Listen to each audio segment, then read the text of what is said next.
Happy Sunday, everyone. Hope everyone is well. Wow. I just want to say right now, even in the green room, there's been crazy debates and crazy arguments about something completely different. And we will touch upon this next week. But you know, I can't wait until next week. But you know what? Before anything else, I just want to say thank you to everyone that's tuning in. Thank you to all of the comments. Thank you to everyone that subscribed. Honestly, it does mean a lot. Amateur Footballer Unhinged. Today we are talking about the England squad Euro 2021. We have someone's on the phone. Oh, someone's trying to come in. Can you? Wow. Okay. So I know. So we can have like the normal guys on the show. You know what? Let me just kind of go straight in. Go straight in. So, okay, we have Alec. Alec top. Alec is the captain of Wimbledon Town A team. Say hello, Alec. Hey guys, how you doing? Great stuff. We have Paul next to him. Paul is the captain of People's FC. How you doing, Paul? I'm good, mate. All good. And then, like, we have the kind of normal, I'd say, pillars of the Amateur Footballer Unhinged. We have Nana, who's a level 5 referee, also a centre back at Independent. How you doing? We'll have the gaffer in the middle. Ray, how you doing, sir? I'm good at the moment. And then we have Jamal Horn, a level 3 referee, and also a huge influence within the London FA. How you doing, sir? Good evening, everyone. Good evening, everyone. Before we begin, Ray, Ray would kind of like to say like a couple of things before we begin. Ray, on a serious note, the last a week ago, unfortunately, everyone holds Barry who comes onto the show, and unfortunately, his mother passed away about a week ago, and also one of our players, Nan, this same person. And I just want to say that as a club, where our thoughts are with them, and just that people just remember that there are unfortunately sad times for a lot of people around. So everybody just whatever you want to do, just send them your thoughts, and that's all I can say. It's a sad time. Cool. You end it, and I think everyone echoes your thoughts. So our kind of our thoughts are like with Barry and his family. So this is the England 2021 starting 11 and also the 23-man squad. So how this is going to work. So everyone, hopefully, bar Ray, has literally got their 23-man squad. And then we will literally go through each position. Goalkeepers, midfielders, defenders, attackers. The formation that I put out was the 3-4-3. I believe that was Gareth Southgate's last formation, so we're going to stick with that. And we will kind of talk about everyone's picks and actually why you even picked that particular player. And then as a collective, we will vote on our kind of starting 11, and if there's any calls or any questions in the comments, we will also answer them. Actually, before we even begin, I will start with you, Alec. Could you just kind of briefly talk about Wimbledon Town and like the league that you guys play in, etc.? Yeah, sure. So Wimbledon Town was, to be fair, I should know this, was founded in 2013. We currently play in the Southern Sunday Football League, so it covers South London and a little bit beyond. The A team are currently in the Prem, and for briefness, kind of, what's the B team? The B team are in the first division. We're in League 2. We're in League 2. Cool. Yeah. And obviously everyone was doing well until football came to a halt. So there we go. Cool. And same question to you, Paul. Yeah, the people set up about 4 years ago. After a tragic event happened, the chairman saw something and sort of we become a charity, started charity games. In the last 2 years, we've entered the Westford League in South London. Haven't completed a full season yet because of COVID, but fingers crossed. From tomorrow, I might hear some good news. Cool, great stuff. So, guys, let's go straight into it. And thank you, Mark Steer.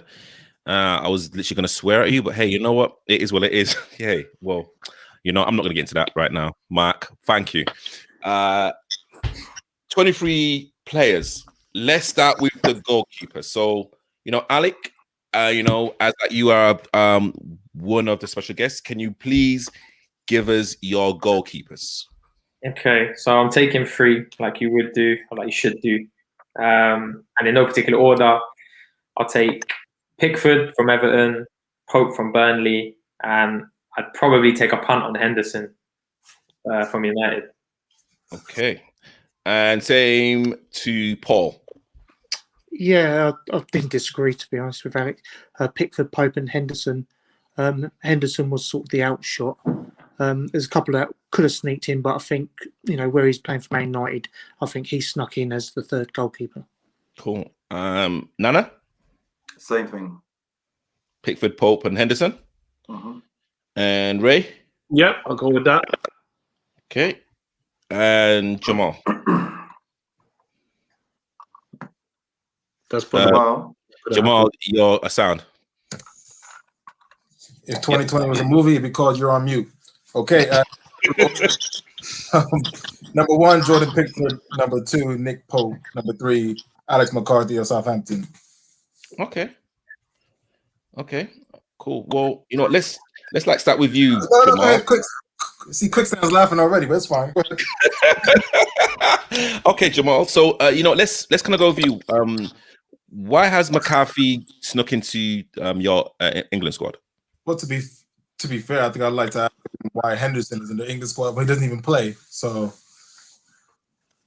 okay, I'm thinking because he doesn't play. I mean, I know he might be the third or second best English goalkeeper, but he doesn't play. So I don't understand why. Bruce, you just clarify the question for me because I didn't understand the question.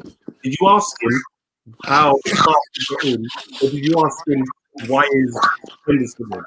I don't see. I think Quicksand doesn't have an open enough mind to understand that. I was a bit lost. Question can be answered with a question. Jamal, it's fine. It's fine. No, okay. Well, all right. So Jamal. So again, Alex McCarthy. I don't think he's kind of got into like the England squad. Why would you choose him ahead of any other English players? Yeah, I mean it was close between him and so Carl Darlow from Newcastle, but Dean Henderson is quite impressive, but he doesn't play. If Quicksand can just let me finish, if Quicksand can just develop the maturity to let someone finish when they start speaking, that'd be excellent. But yeah, so yeah, I just think in terms of cross collection, shot stopping, I think he's a good goalkeeper. Cool. One of the number 3 ever plays in a major cup anyway. Okay, so Ray, so why have you picked Henderson in your 3 goalkeepers?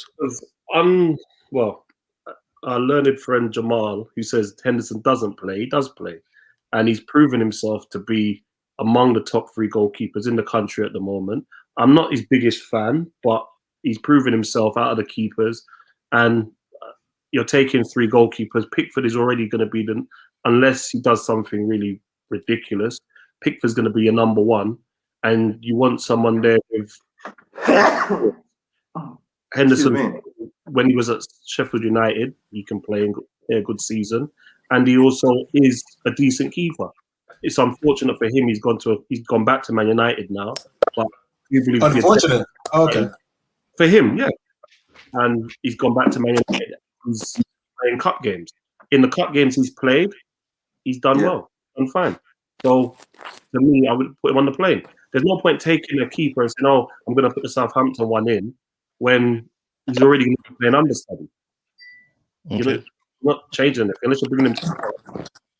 How many appearances has Henderson made?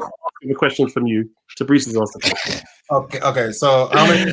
Okay, cool. So you didn't look. Okay, cool. okay. So, Alec, don't you think Pickford has been quite erratic this season? And again, are we kind of just picking Pickford because he had a decent World Cup? To be fair, I'd say he's erratic. He gets very hot-headed and excited sometimes.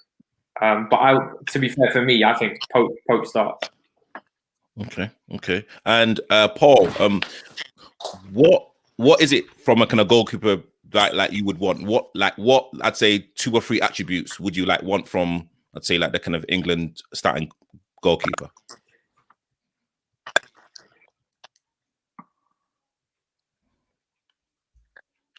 Hello, Paul. Oh, hello, Paul.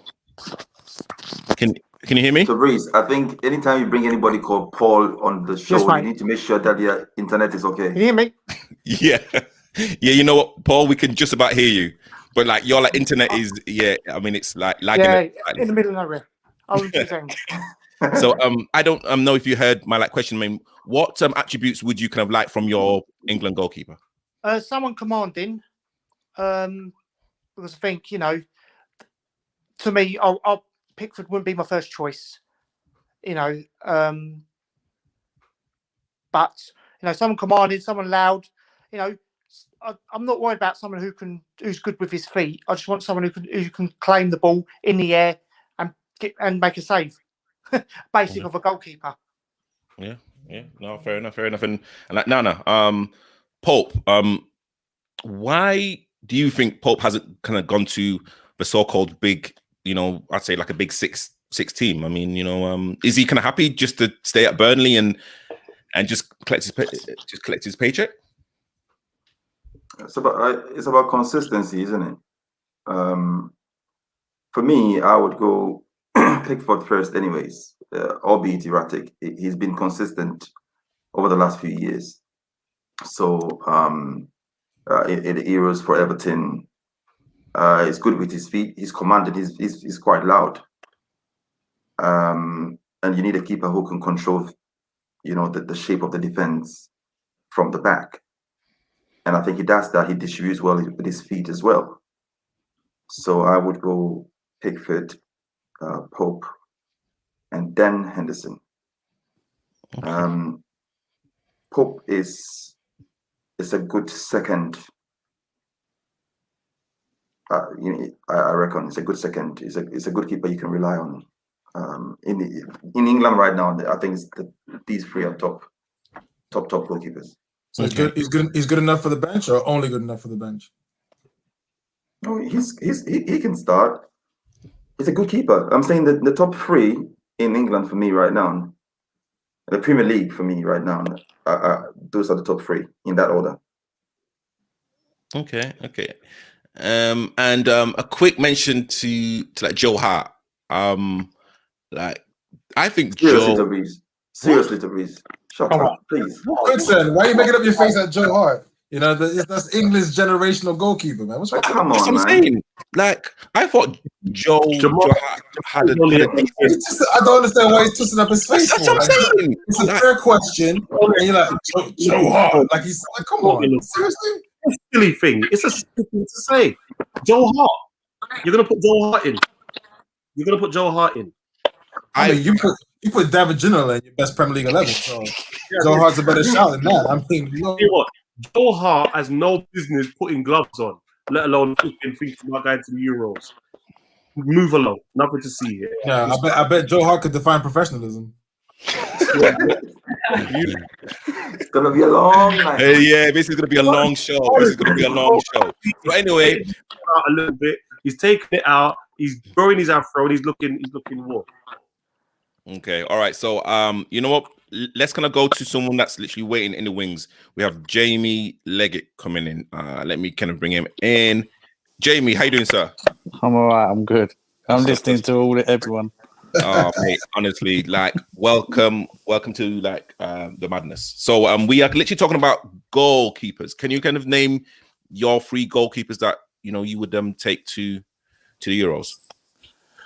To be fair, I'm going to go against Jamal. It might upset him again, but I'm going to go against him and go with everyone else the same. I'm going to go with Pickford, Henderson, and Pope, only because I feel over the last 2 seasons on the build-up, like just not only based on this season, because I feel it's erratic anyway this season in general.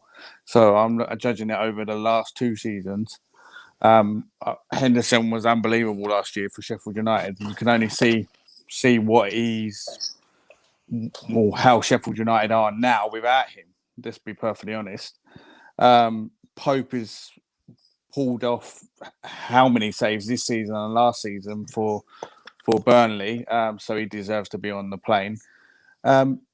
And Pickford, just for the experience and the things what he brings to the team. So, but for me, I'll probably say at the moment, if you're going on form, I'd probably say that Pope has to go ahead at the moment of Pickford, only because Pickford has some calamity at the moment. He's not in the top form.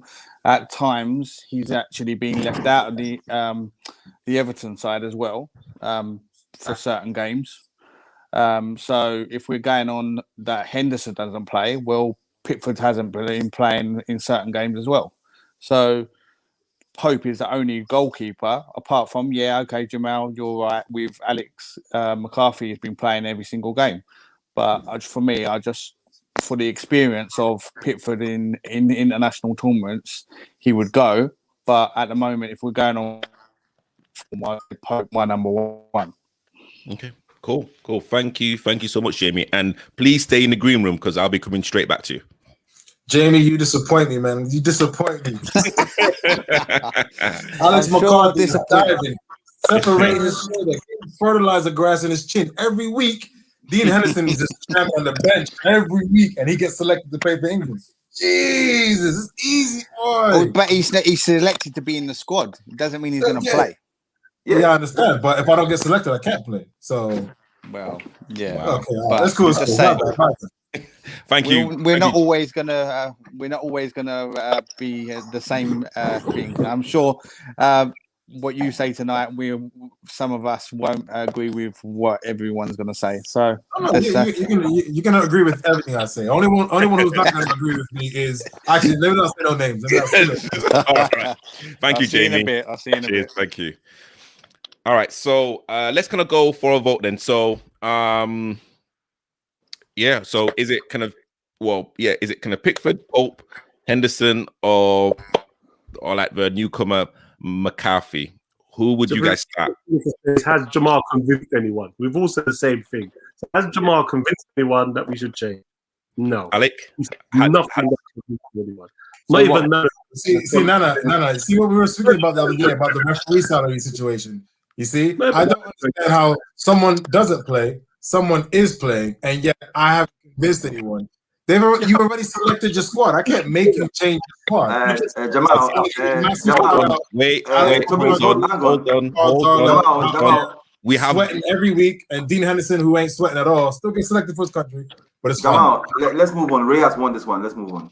Okay, so hold on, wait, guys, we have a guest on the show. So Alec, who would you start in goal? I'd start Pope. You would start Pope. Okay, so that's one for Pope. Paul, who would you start? Pope would be my choice. Okay, 2. Nana. Pickford. 1 for Pickford. Ray. Pope. And then Jamal. Jordan Pickford, one of the best saves I've ever seen. England versus Colombia and Russia against Uribe, one of the best saves I've ever seen. And yesterday saved in the Liverpool game. Excellent goalkeeper. So he said Pickford, but you know what? Pope wins it. So Pope is starting. Great stuff. Wait, so that's 2. Oh, okay. No, that's some 3. Are you're not gonna vote? No. There's like no need for me to vote. Okay. Let's go on to the defenders. Jamal, let's start with you. Can you kind of name your defenders, please? What the whole squad of defenders? Yeah, the whole. No, you know what? Just for no, just the centre backs. So let's say because they're gonna be playing with 3. So let's. Yeah, I know you kind of threw me with 3-4-3. So I'll put it in defenders, midfielders, and attackers. So I'll just name the defenders then. Okay. I have Trent, Eric Dyer, Harry Maguire, Aaron Cresswell, and Wan-Bissaka, John Stones. Hold on, Saka and John Stones. Correct. What you said? You said like a surprise. You bet. No, okay. You know what? Listen. Yeah. Okay, All Ray. right. Okay, Ray. Who are your defenders?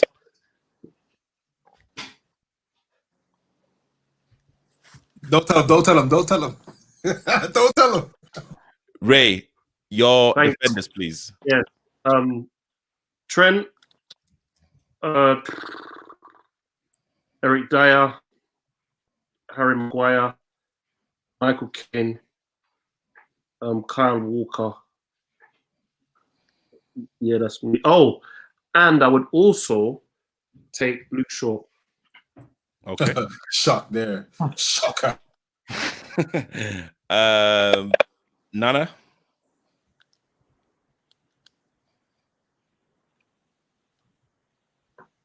Everybody's Nana. on Nana. I hear you, Nana. Yeah, I have Stones, Maguire, Shaw, Trent, Walker, Chilwell. Okay. Sorry, did I say Stones? No. Oh, you did say Stones. You can't have it now. So, no. Sorry. And then Paul. I would take Maguire, Stones, Walker, Trent, Chilwell, Dyer, Cody, and James. Yeah. Okay. I think Paul's the one on, and I'm not gonna say nothing. And then Alec. I am taking Maguire, Walker, Trent, Stones, Shaw, Dyer, and James.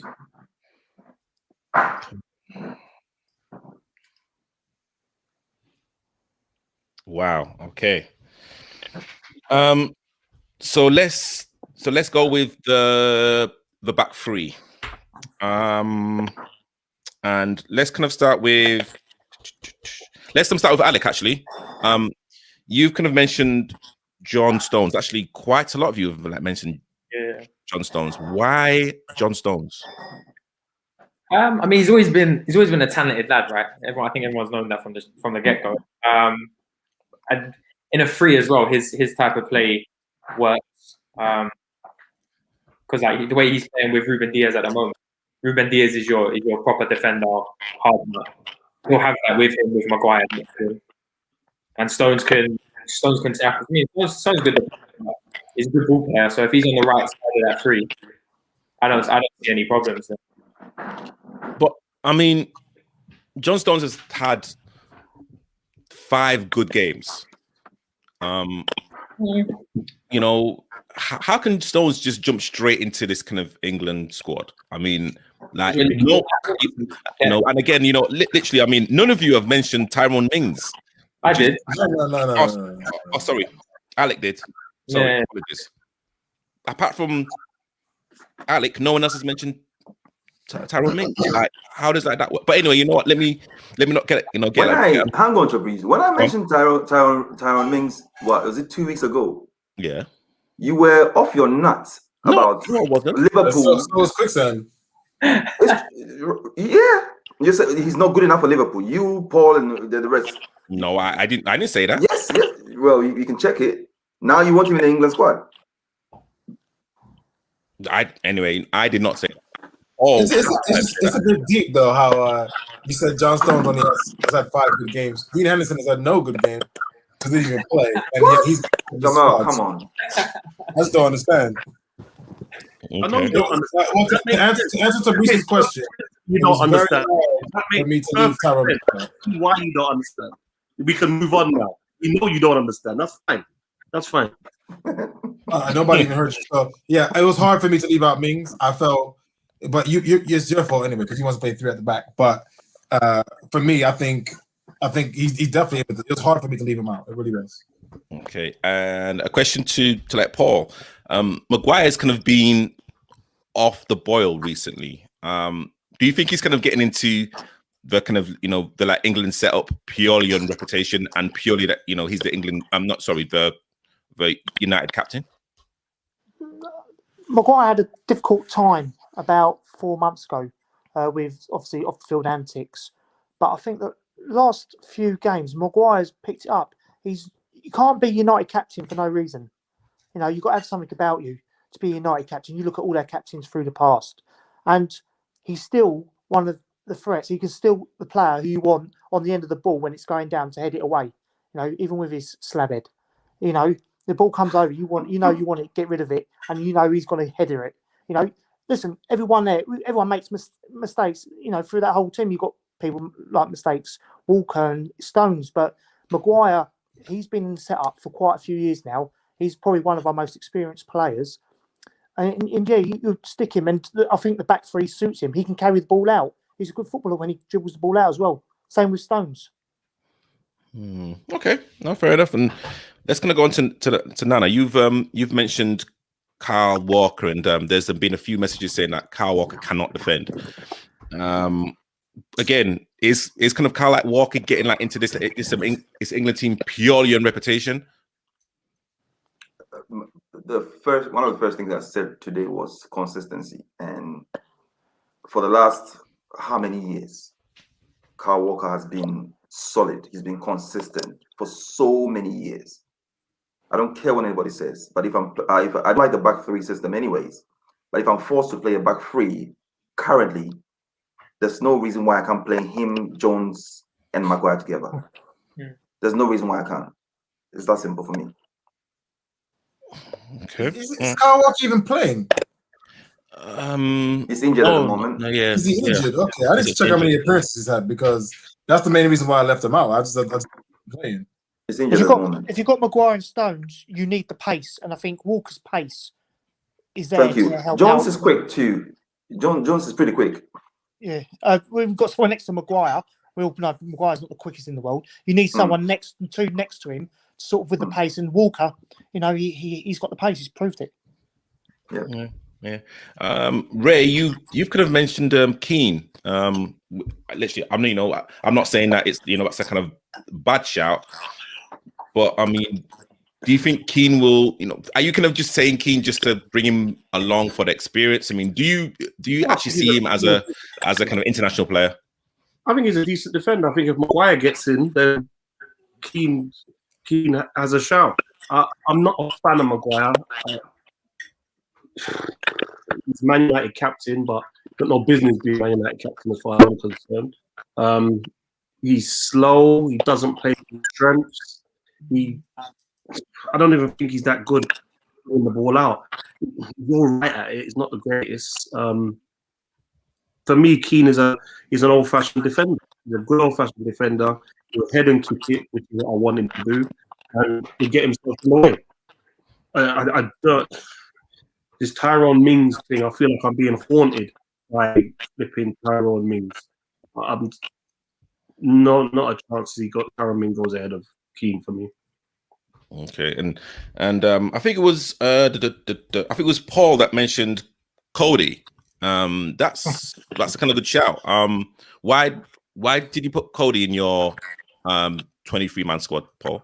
He's been in the last few England squads, and he's playing for Wolves team who have been all right for the last 2 years, and he's an English player in the Wolves team, which is predominantly Portuguese. But he shows that leadership. You see him on the pitch. He tells people what needs to be done. And I think, when you've had players play for the last 3 or 4 games for England, I don't think Southgate's going to sort of shy away from it unless someone's shining comes through right at the end. So I think he'll take Cody. To me, there's a toss-up between Cody and Dyer. And I think Cody maybe just takes over because of his commanding presence. All right. Okay, cool. So let's. You guys have also mentioned like the wing backs and the full backs. Let's kind of briefly talk about them. Jamal, you said Trent, Creswell, and Wan-Bissaka. Why did you pick those three? Well, I think you need some wing backs in your team. So I think with the way play can be sometimes, in terms of wing play, players who can play forward like Trent can and defend like Aaron can, I think you're gonna need them in the squad. Incorporating them into the starting 11 it's gonna be a much more of a trickier task. But I just don't really see a squad without Trent and Aaron there to be. But Wan-Bissaka, I mean, okay, he's a decent defender, but he can't do nothing more. I mean, like he can't cross. He literally goes to ground very, very, very easily, and probably on the international stage he will get found out. So why are you taking him? Hey, listen, this is England. This isn't an up and coming country in regards to the pool of players that can pick from. Everyone can take this player out, add this player in. You have a good amount of options in every position. So yeah, of course, it was tough. It was between you could have Trippier in because of his crossing ability, his free kick ability, and put Aaron Bissaka out. But for me, if I had to pick and choose, I would rather have him in the squad than not. Okay, Alec, correct me if I'm wrong. You didn't have Trent in your 23-man squad. No, I did. Oh, did you? Okay. You had James. James. Yeah, I got Trent and James. So out of like those two, and who like do you think is the best player? As a kind of wing back. See, this is the thing. In terms of a wing back play, probably James is better.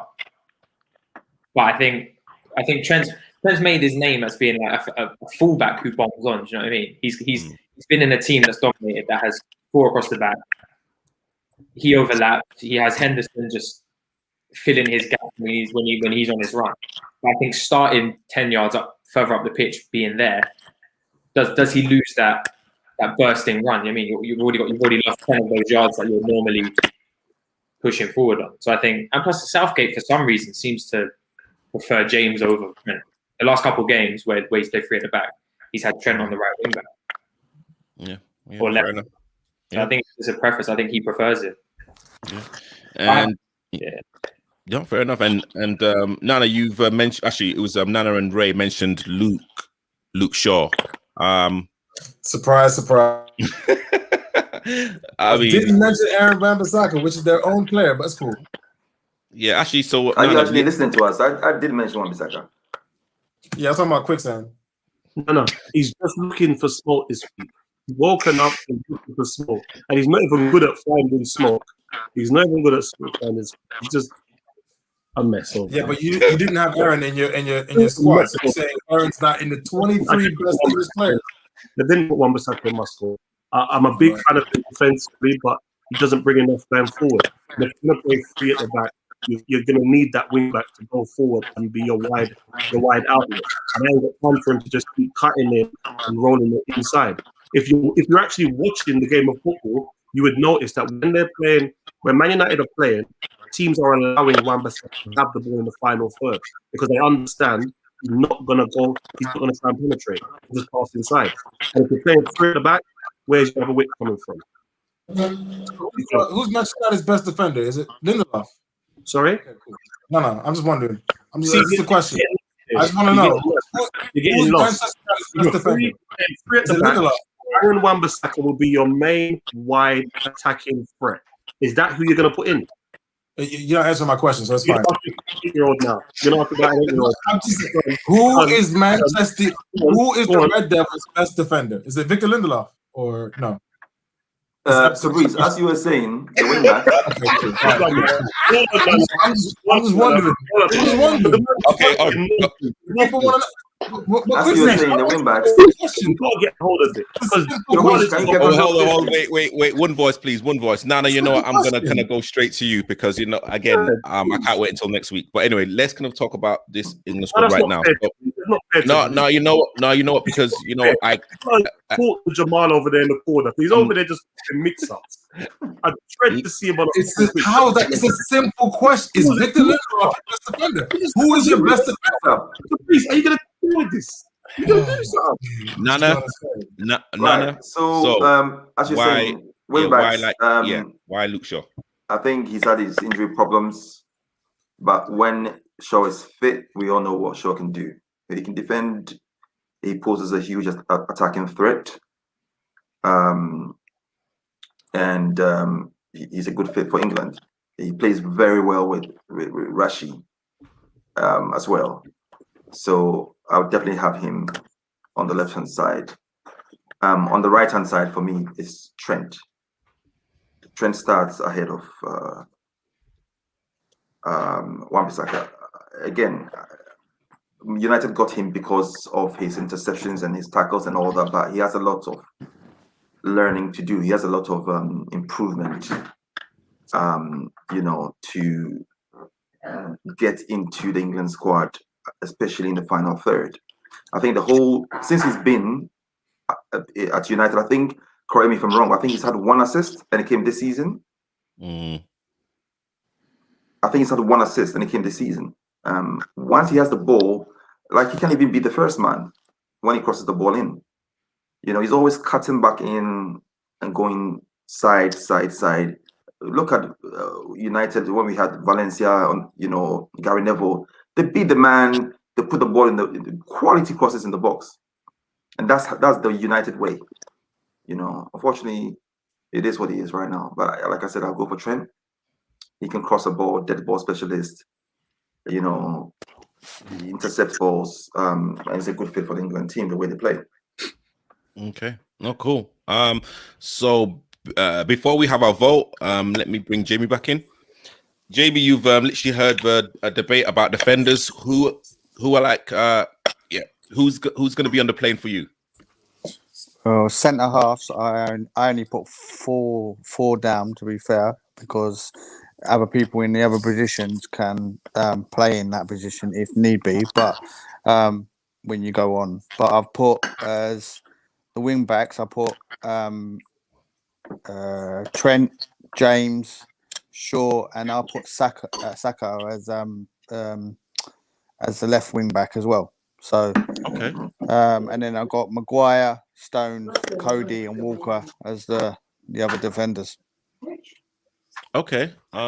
Saka is an interesting one. No one really mentioned him. I mean, I don't know if the other guys have got him. I've actually got them attacking, maybe. Yeah, it could be, but no, that's that's an interesting one. I think Saka, because Southgate actually has played him as left wing back in games, so he's obviously looking at him as that. And obviously Arsenal have played him as left back as well at times as well.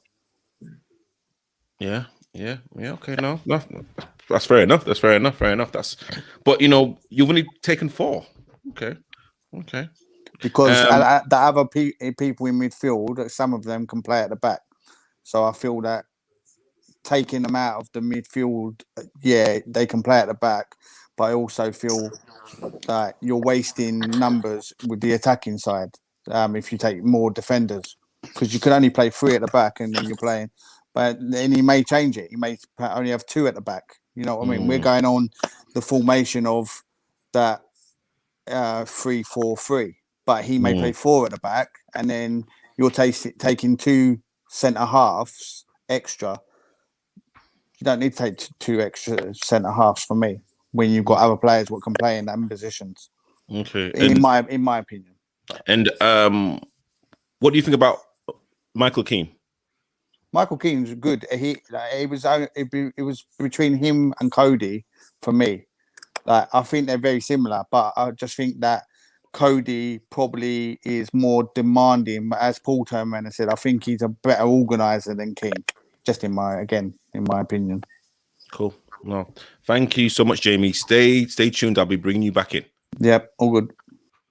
All right. So let's vote on. Let's say first of all the 3 centre backs. So I'll start with Alec. Who are you choosing?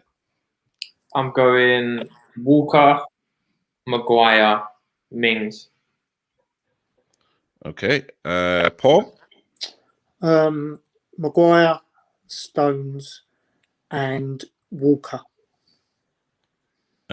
Nana? Your volume, volume.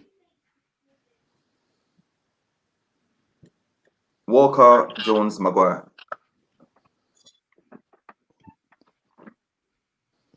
And then Ray? I'm going Maguire, Stones, and Walker. Stones and Walker. And Jamal? Stones, Maguire, and Wan-Bissaka. As a centre back. Yeah, that's the back three I would have. Yeah, I think just similar to what Paul said, you kind of want someone there with that athleticism at the back to work with Maguire. I think Stones is okay, and that's what I would actually have as a back three. Alec, you can almost fell over in your chair in hysterics. I mean, what? Mate, I don't know, Jamal. I mean, I know this is your guys' show. I know this is you guys every week, but that's a bad shout, man. No, listen. Listen, I'll be honest with you. It was tricky for me, mostly because of the 3-4-3 formation.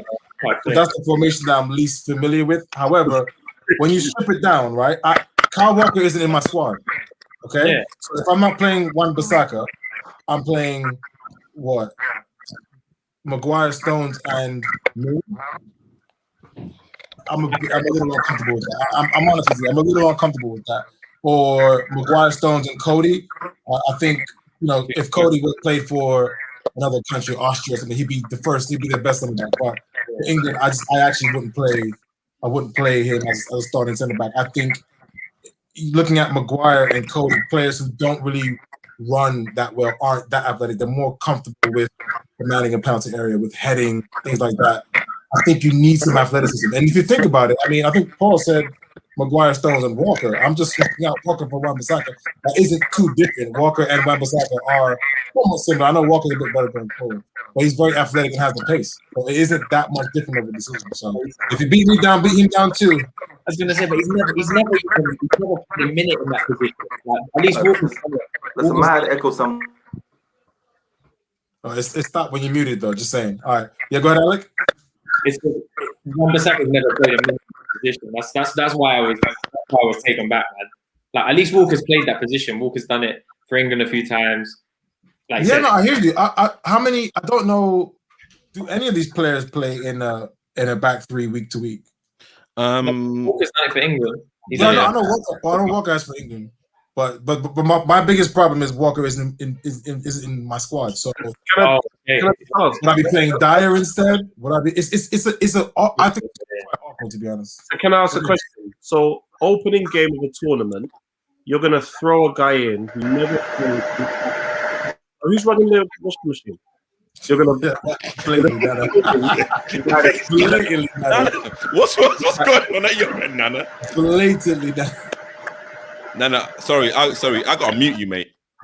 Go ahead. Go ahead. So you're gonna opening game of a tournament. You're gonna play a guy that's never played in a back three, never even thought about being in a back three. You're gonna throw him in opening game of the tournament, potentially against, let's say, one of the favorites. You're gonna risk it and just throw him in. So has Cody played in the back three? I didn't put Cody in. Has Chilwell played in the back three? Who are you playing back there? Those are established centre backs. You're going to move Wan-Bissaka from playing as a right back, and now you're going to play as a centre back first game, and you've never done it. At least, as Alex has said, Walker has played there. He's played multiple games there and showed.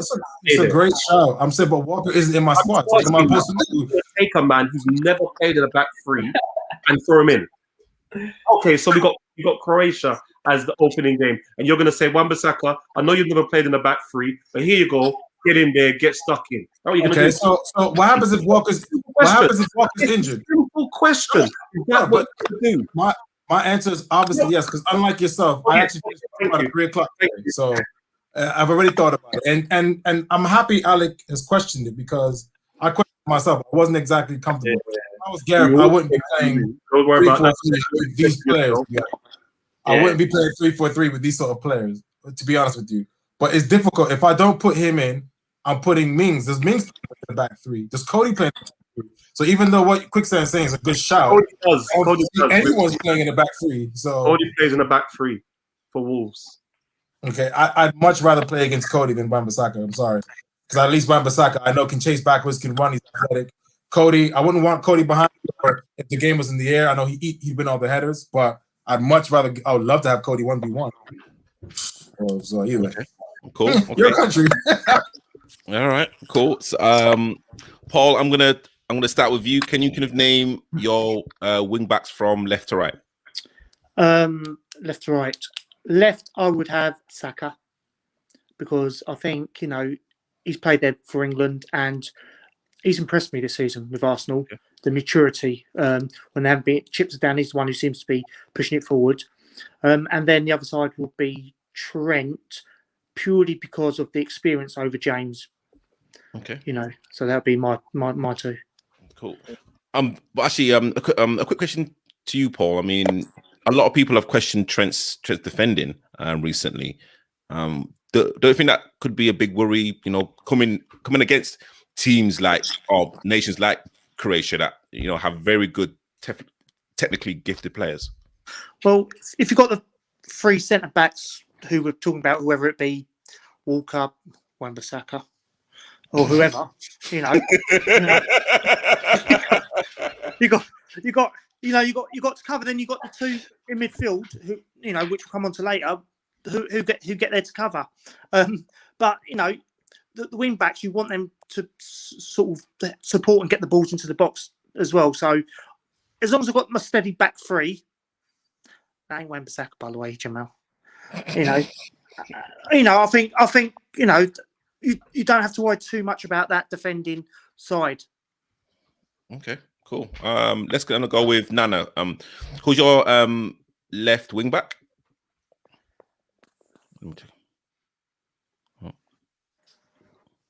I would go with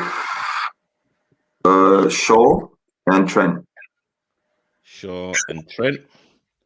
And Alec?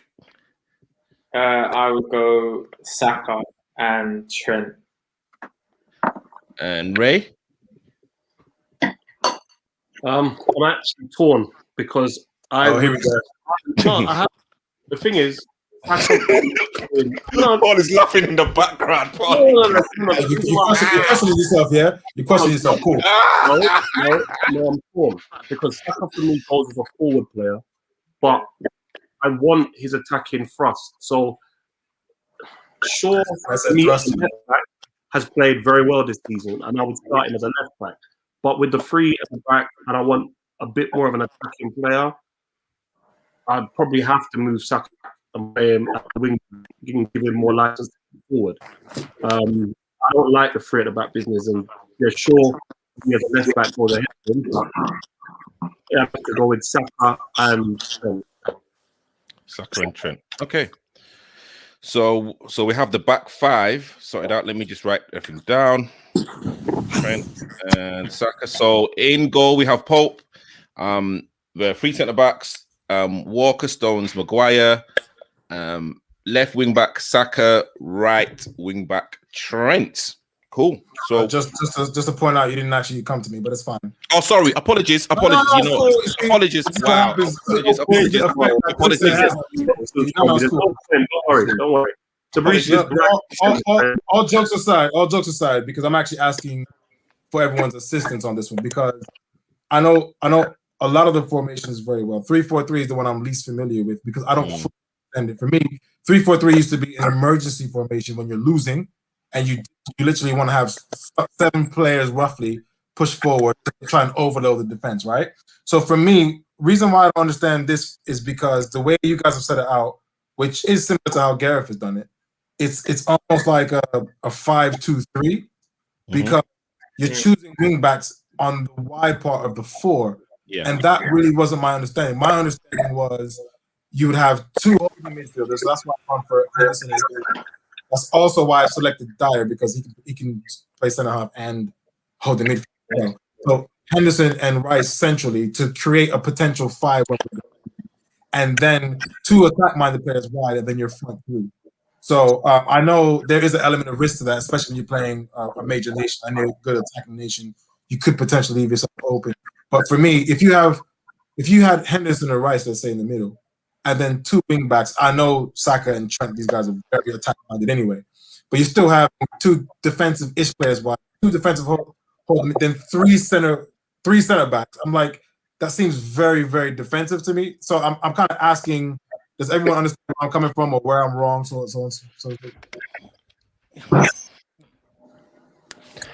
honestly don't understand the formation like that. I don't. Can I just fall into the twilight zone? You spoke for about 5 minutes and you just put a bag of nonsense. At this late stage, you're trying to assess how we're playing. At this late, I didn't choose the formation. I'm choosing the squad. I'm not choosing the formation. You need to understand that people like Quicksand, whenever he doesn't agree with someone, they're speaking nonsense. Even when I was speaking, he was shaking his head like, "Yeah, that's a good point." But now he comes out and says nonsense. How's the team gonna function?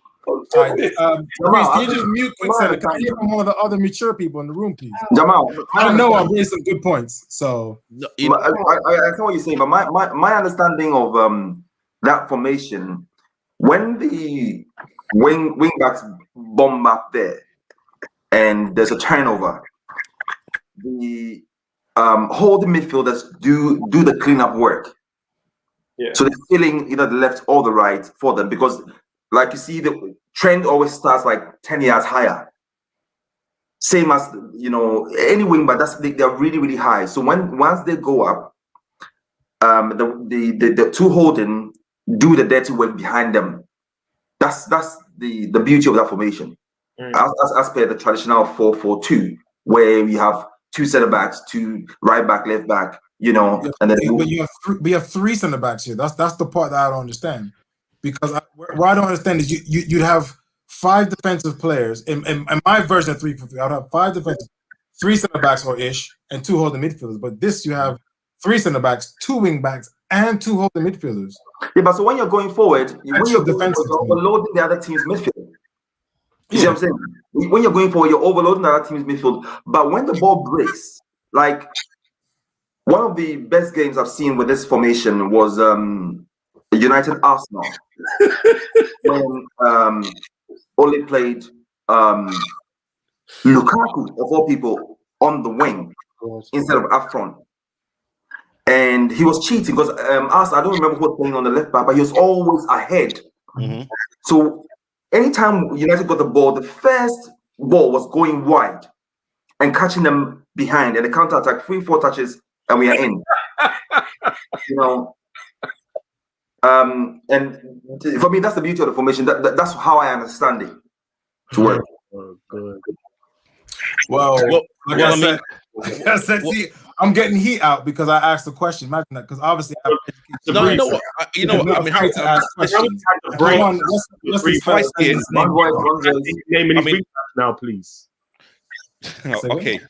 All right. You know what, Jamal? Let me have your wing backs first before I.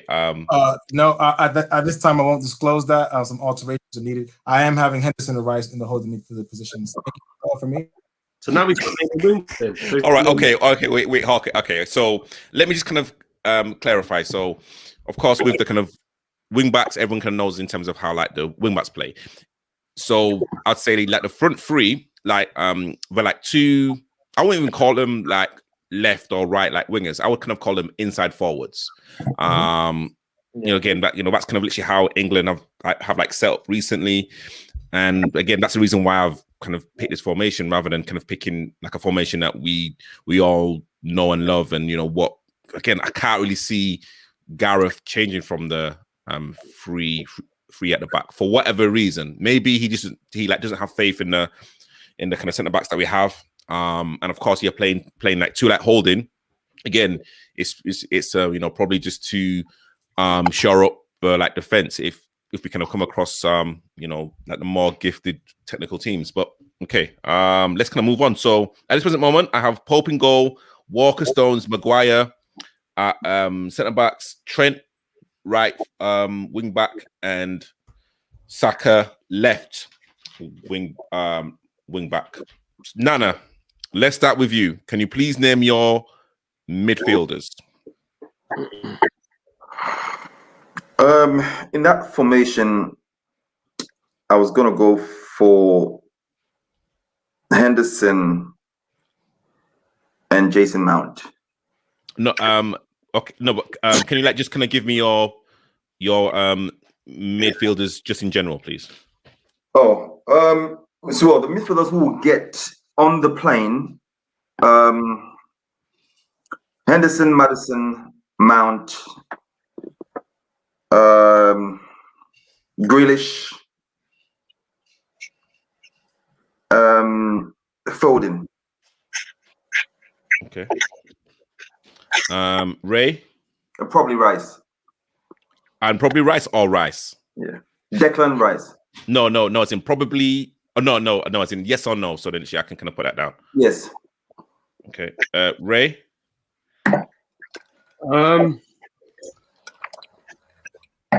I would take You're so Saka, indecisive today, man. Jeez.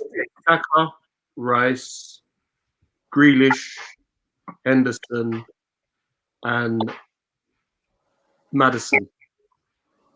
And then Jamal? Well, I've only done 4 position groups: goalkeeper, defenders, midfielders, attackers. So Have you not done refs? midfielders, I don't know why certain people are interrupting still, but fine. Yeah, midfielders, I have Phil Foden, Each of a Henderson, minute ago. Mount, Rice, Ward-Prowse, Saka, Grealish, Maddison. Sorry, Ward-Prowse. Who else have you got after Ward-Prowse?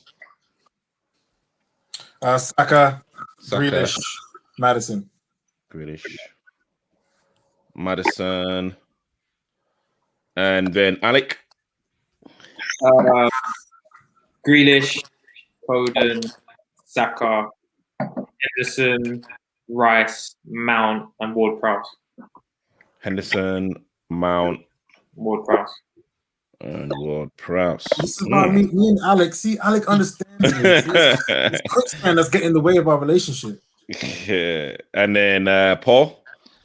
I'll go Henderson, Grealish, Mount, Rice, Foden, and Ward-Prowse. Okay. All right. So let's start with Jamal, actually. Ward-Prowse. What has impressed you about this young man? I don't think Ward-Prowse is some sort of amazing player or anything, but he's a decently gifted footballer. Obviously, a free kick specialist, and I think he's a good passer of the ball. But yeah, I think he's a good player to get on the plane. He wouldn't be in my starting 11, but I think he's just a little too good to be left out. Like, for instance, my dad was always like, the major nations, you always judge them by who they can afford to leave out their team. And if I'm leaving Ward-Prowse out, that means I'm putting Smith Rowe in for Harvey Barnes, and even though Harvey looked quite good today, and I would put as of now. Okay. Can I just say something, please? Sorry. Yep, go on. Yep. Jamal has got no sense whatsoever.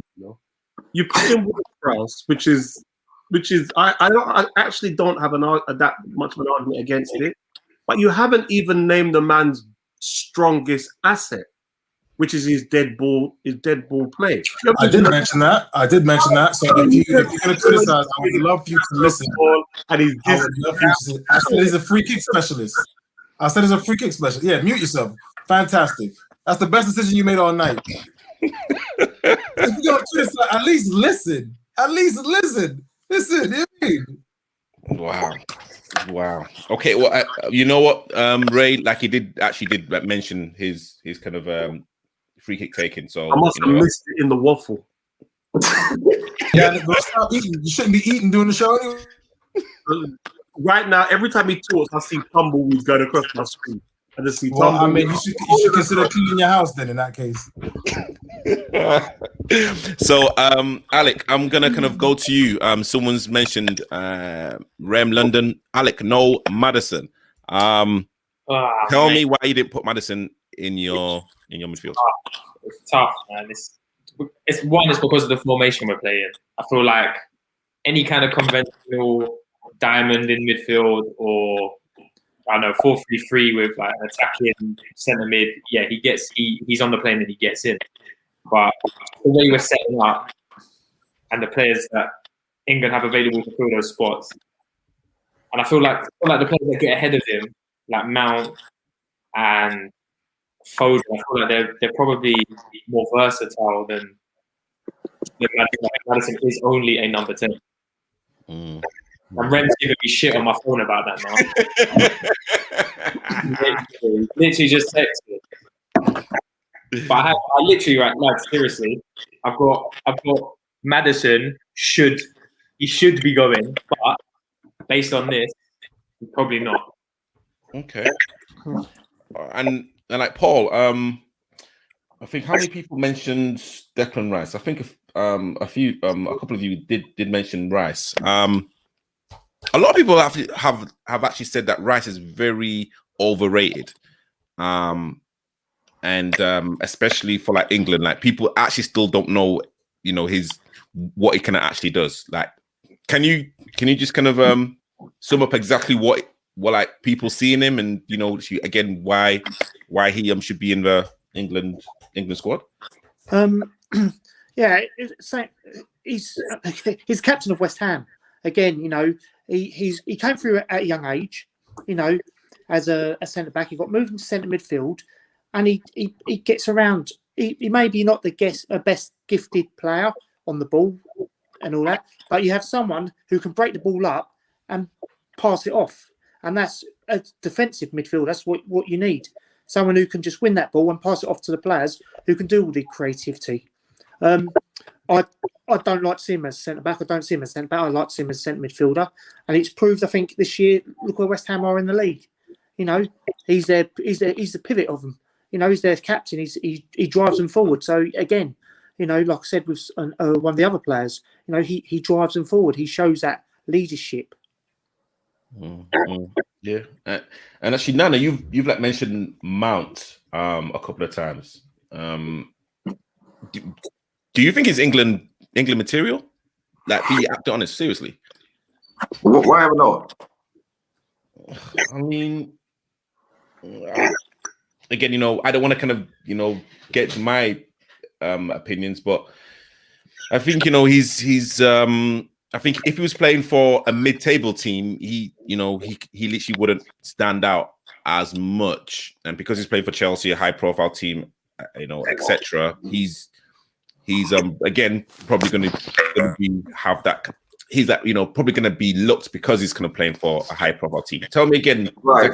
I don't get what you're saying. So, if he was playing for a mid-table team or a lower-table team, he wouldn't get the recognition, but because he's playing for Chelsea, he's a young man. He's playing ahead of. He's in the first team, and he's playing ahead of players in a top team, in a top team. And why would you not? This is where he gets his recognition. It's just like Foden. Foden is a young man. Usually, they'll be on the bench for the established players to play, but he's fighting his way into the top team, so he gets his recognition. It's just like Rice. Sometimes you need somebody who does the dirty work, the simple things. A lot of energy. The pivot in front of the back four. Henderson does a better job at that because of Henderson's distribution as well. Brilliant. But sometimes you need somebody who can do the simple basics. Win the ball, get a turnovers, give it to somebody who has that in his locker, and let them get on with it. That's why, for me, he's a squad player. Okay. Ray, you haven't put Foden in your midfield army. Can you please tell us why? Because he gets selected with the forwards. Okay. And Jamal, you've put him within sorry, your. can Quicksand repeat that, please? I didn't hear what you said. He gets selected with the what? Forwards. With the forwards. Okay, I thought you said frauds. I was like, what? All right, yeah, go ahead. With the forwards.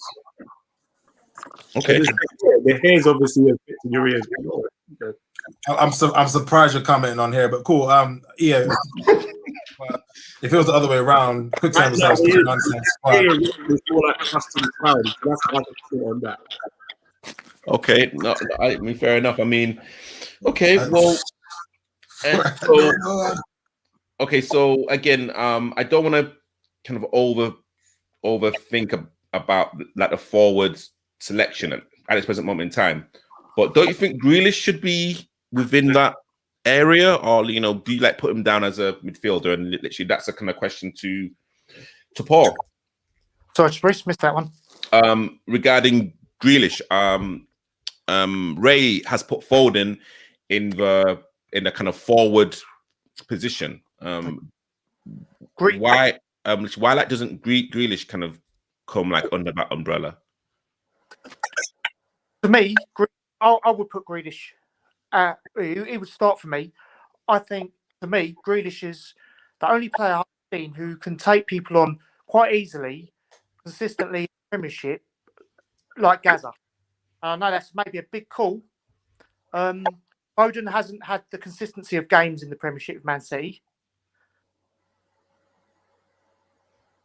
But to me, Grealish would be the player that I look to make things happen with. Okay. All right. And you know what? This is like a question to like Nana. And again, I know Liverpool have kind of had like their like issues with like injuries, but Henderson has been probably playing the majority of the season as a centre back. And if we're kind of talking about form players in their best position, playing devil's advocate, why should Henderson be like in that mix?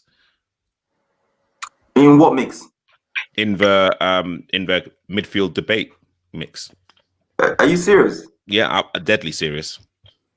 Move on to Reece. Yes. No, go on. No, serious. Come on. You want to play Henderson as a centre back and waste his powers. Oh, hang on. You asked the question, so keep quiet. Listen.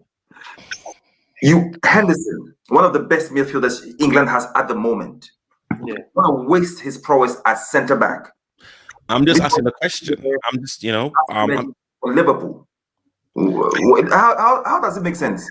I'm just asking the question. Everyone says that players should be playing in their strongest position and also being picked on form. Henderson. So Henderson's strongest position right now is centre back for Liverpool. I'm not saying that. Literally, I'm not saying that. I'm just right. So the question you asked is a stupid question. So let's move on. Yeah. Why is it a stupid question? I've just explained to you. Your best midfielder, one of your best English midfielders. Can you answer stop reading the comments? Answer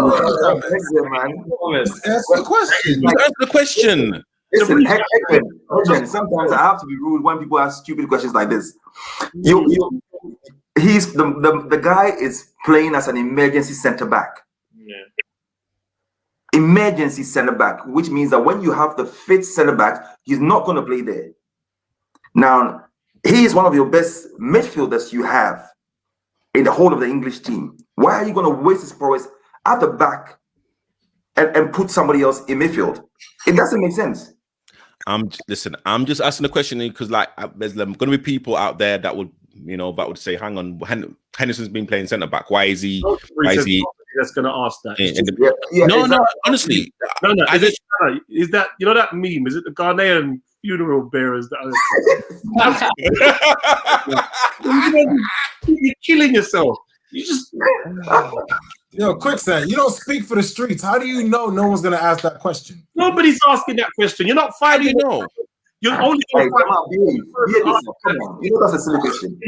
In a space, and it's only going to be to Breeze. It is an unusual question. It isn't a stupid question. It's an unusual question. Ask anyone else on the panel.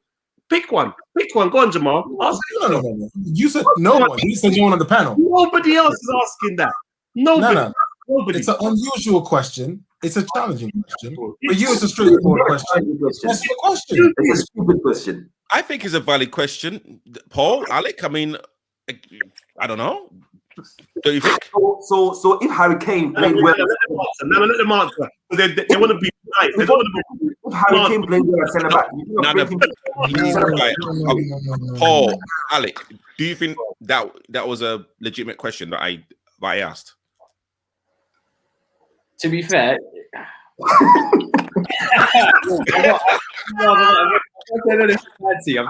I'm not. You You can't. can take it. You can't tell him. You just can't consider Henderson a centre back, but just because it's one of those scenarios where it's just odd, isn't it? It's just an odd thing for Liverpool to have 80% of their centre backs out of the game, which is odd. Remember, like Essien did it for Chelsea from 10, 12 games straight because we just had centre backs dropping like flies. I would never consider him in a squad coming up to be considered as a centre back. Thank you very much. He would always revert back to his best position. And Hendo, to be fair, is our best centre mid in that formation, especially. He's our best centre mid. So yeah, but I mean, I get why you're asking it. But for me personally, I could never consider Henderson anything other than a centre mid. Thank you, Alec. And you know what? And now Alec has just provided you the template on how to Exactly. answer an unusual question. Exactly. It's unusual.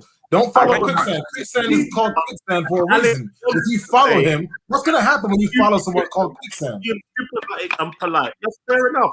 But it's a stupid question nonetheless. You can see the pain in the man. He was like, actually, he's thinking, how can I get out of this one without offending the man? Just tell him. It's stupidness. All right, so I'm actually bringing Jamie back in. Jamie, your midfield army. Can you please give us your players? It's pretty much the same as everyone. I've got Henderson, Rice, Foden, Grealish, Maddison, and Mount. Okay. All right. Okay. But for me, as I said, like people were saying about playing two as holding. For me, I wouldn't. I play one and then two in front. But that's just me. Okay. Playing devil's advocate here. Wait, I mean, again, how would that work in a four though? You talking about in midfield? In midfield, yeah. So, but you're playing four. So how would You've that got work? the wing backs anyway. Right, yeah. So that's what I'm saying. So you're playing basically.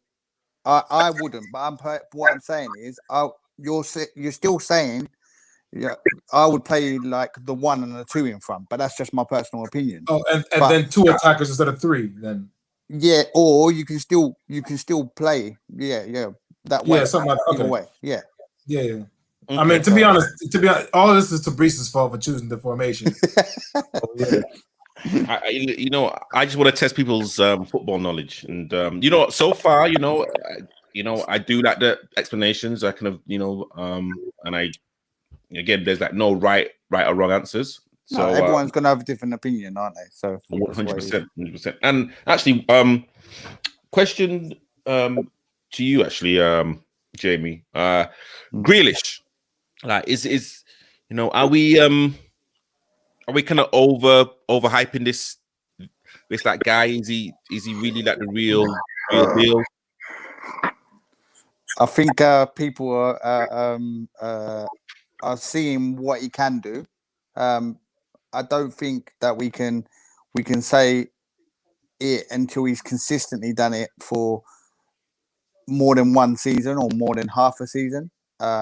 Last season, Aston Villa weren't as good as what they were this season, but then Grealish wasn't as good last season. So is it Grealish tagging them along? Yeah, maybe. Like, is it a one-man side?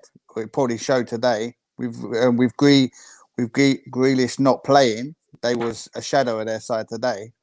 Grealish is a talent. Foden's a talent as well. Like for me, I'd have both of them in the side, as Herman has said. I would have both of them in the side, but obviously on this formation, I don't think you probably could have both of them in the side. Okay, cool. Thank you, Jamie. Please. Jamie, can I just point out that Grealish was good as well last season? That's why he had a host of clubs, including United, wanting a signature. Kept them up. Yeah, he kept them up. Yeah. So wait, do you want to sign Grealish? Do you want to sign Grealish? Yeah. You want Why Grealish? not?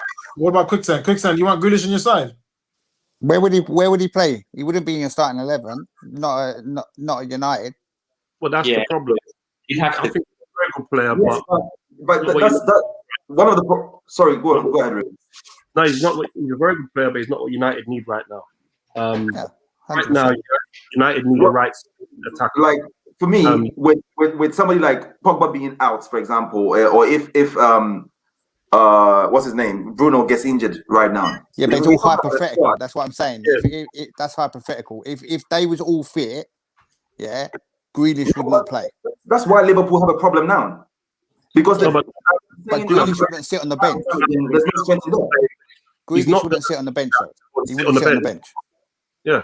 He's too expensive to be a filler. Why- He's too why do you expensive think- to be a filler. why do you think ahead of Greenwood? Yeah, but why do you He's think ahead no of forward? Greenwood. No forward has Yes. never gone to Tottenham because they don't. No world class forward has never gone to Tottenham because they know they're never going to play without Harry Kane. And because it's Tottenham. Yeah, but you know what I mean, though. That people, I'll certain put players myself are not on going to Greenwood. come and sit on the bench. Yeah, they're not going to walk there doesn't play from the right now. Grealish plays from the left. from the left. Grealish, to be fair, anywhere behind the striker, Grealish can play. No, but that's where Bruno Fernandes is. Yeah, and you can play Pogba there. Yeah. So the thing is, Yes, now that but- you don't need him there, and you're not going to spend 80 odd million to buy him to put him on the bench. So you got I to will. think where he fit at Man United. He doesn't at the moment. So as sad to say, there's more problematic areas at Man United than buying Grealish. So I see why you want him, but it's just having him for the sake of having him. They probably need a right back if Wan-Bissaka is going to play centre half.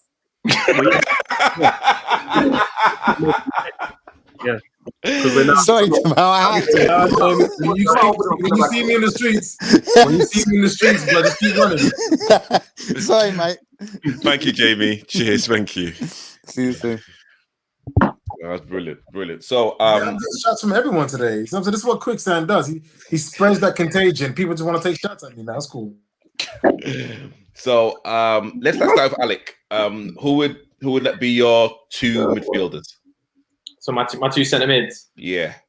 All right. This one's tough because it's about how you want to play, isn't it? So I put Mount in. Mount. And then Okay. Mount, yeah, Mount. I put Mount in a centre mid role, and then it'd be a toss up between Henderson and Rice because I think they probably do the same job. Henderson's been doing it longer, so he probably gets the nod. So yeah, I'd probably say Henderson and Rice. And I think it's a bit more.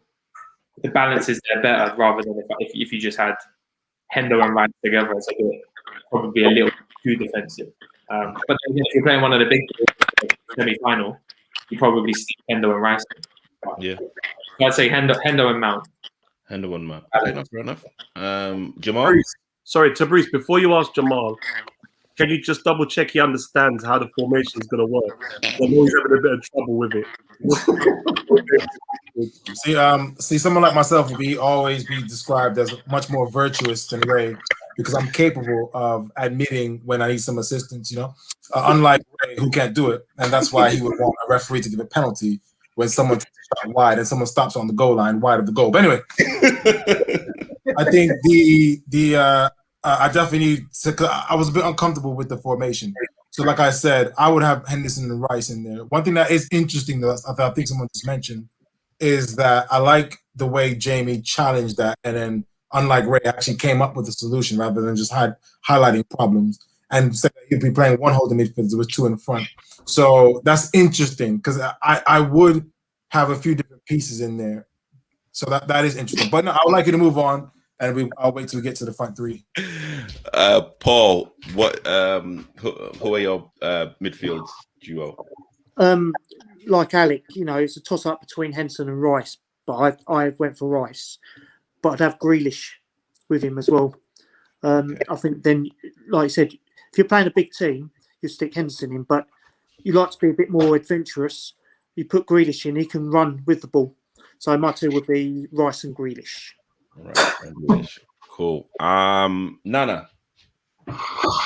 I had it depends on how you want to play. If you're playing like against Spain or Germany, if you're playing teams who hold the ball a lot, then it depends on who you're gonna play, i.e., say Mount and Henry. But if you're gonna play teams who are gonna sit back and let you come at them, then you need someone who has it in their locker to unpick the lock, let's say. So then I would go a bit more Mount and Hendo. And in front of them, again, I would want to play. I agree with that. Like I'll play. Was it Alec or Paul? I'll play Grealish in front of them. No, that's too many. No, that's too many. So like I've kind of already just put it down to like Mount and Henderson. And you know what, Paul? Yeah. Someone literally mentioned Grealish central. Do you like want to answer that? Yeah, I think as I said, Grealish has the ability to pick the ball up in midfield and travel 20, 30 yards into the opposition, which I don't think England have had for the last 10, 15 years. He's one who can go past players. There was a game recently that showed what he's capable of. When you're playing a team, you don't want to be too defensive because then you want them then they're going to come onto you. This way, we can go forward, and with the front three as it's going to be, he can be able to slide the balls in, he can pass the ball, we can put it through, he can put through balls through. So I'd like to see Grealish because he has that. He can unlock teams with his passing and his dribbling. Cool. And Ray? I would have Henderson and Mount. Yeah, okay. You want to expand on that? Well, Henderson because of his defensive work, and I'm bearing in mind I'm putting this in against England not playing one of the big teams. But I think Henderson does the defensive work. I think Mount is better centrally than Grealish. He's been playing there week in, week out all season.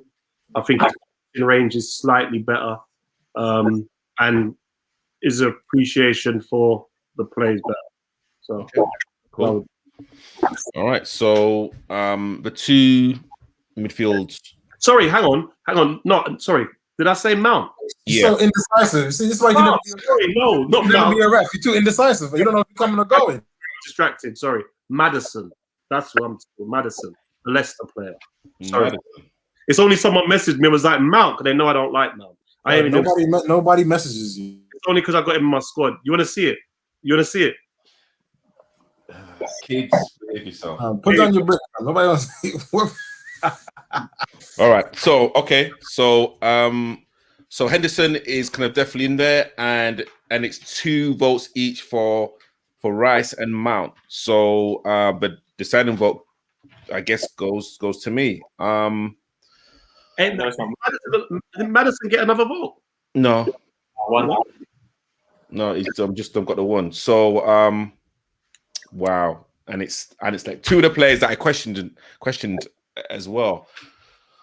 All right, so if Henderson is in there, who would I play? You know what? Okay, purely because he's got something different about him. Yeah, I'd say Mount. I think Rice is decent.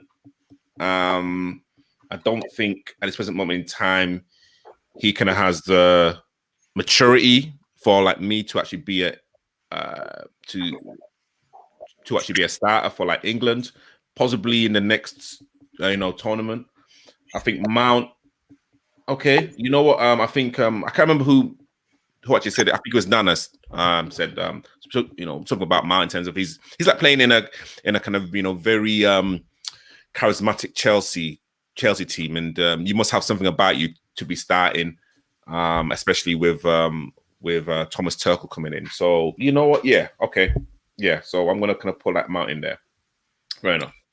So in goal we have Pope, centre backs Walker, Stones, Maguire, wing backs Saka and Trent, and the two midfielders Mount and Hendo. All right, let's go on to the forwards. Let's see who's. I'm gonna start this. Nana can actually no, I think Nana started before. Ray can you start with your forward line. My forwards would be Foden, Rashford, Kane, Lewin, and Ings. So Foden, Rashford, Kane, Calvert-Lewin, and Ings. Cool. Paul? I'll go Kane, Calvert-Lewin, Sterling, Rashford, and Sancho. I've got no.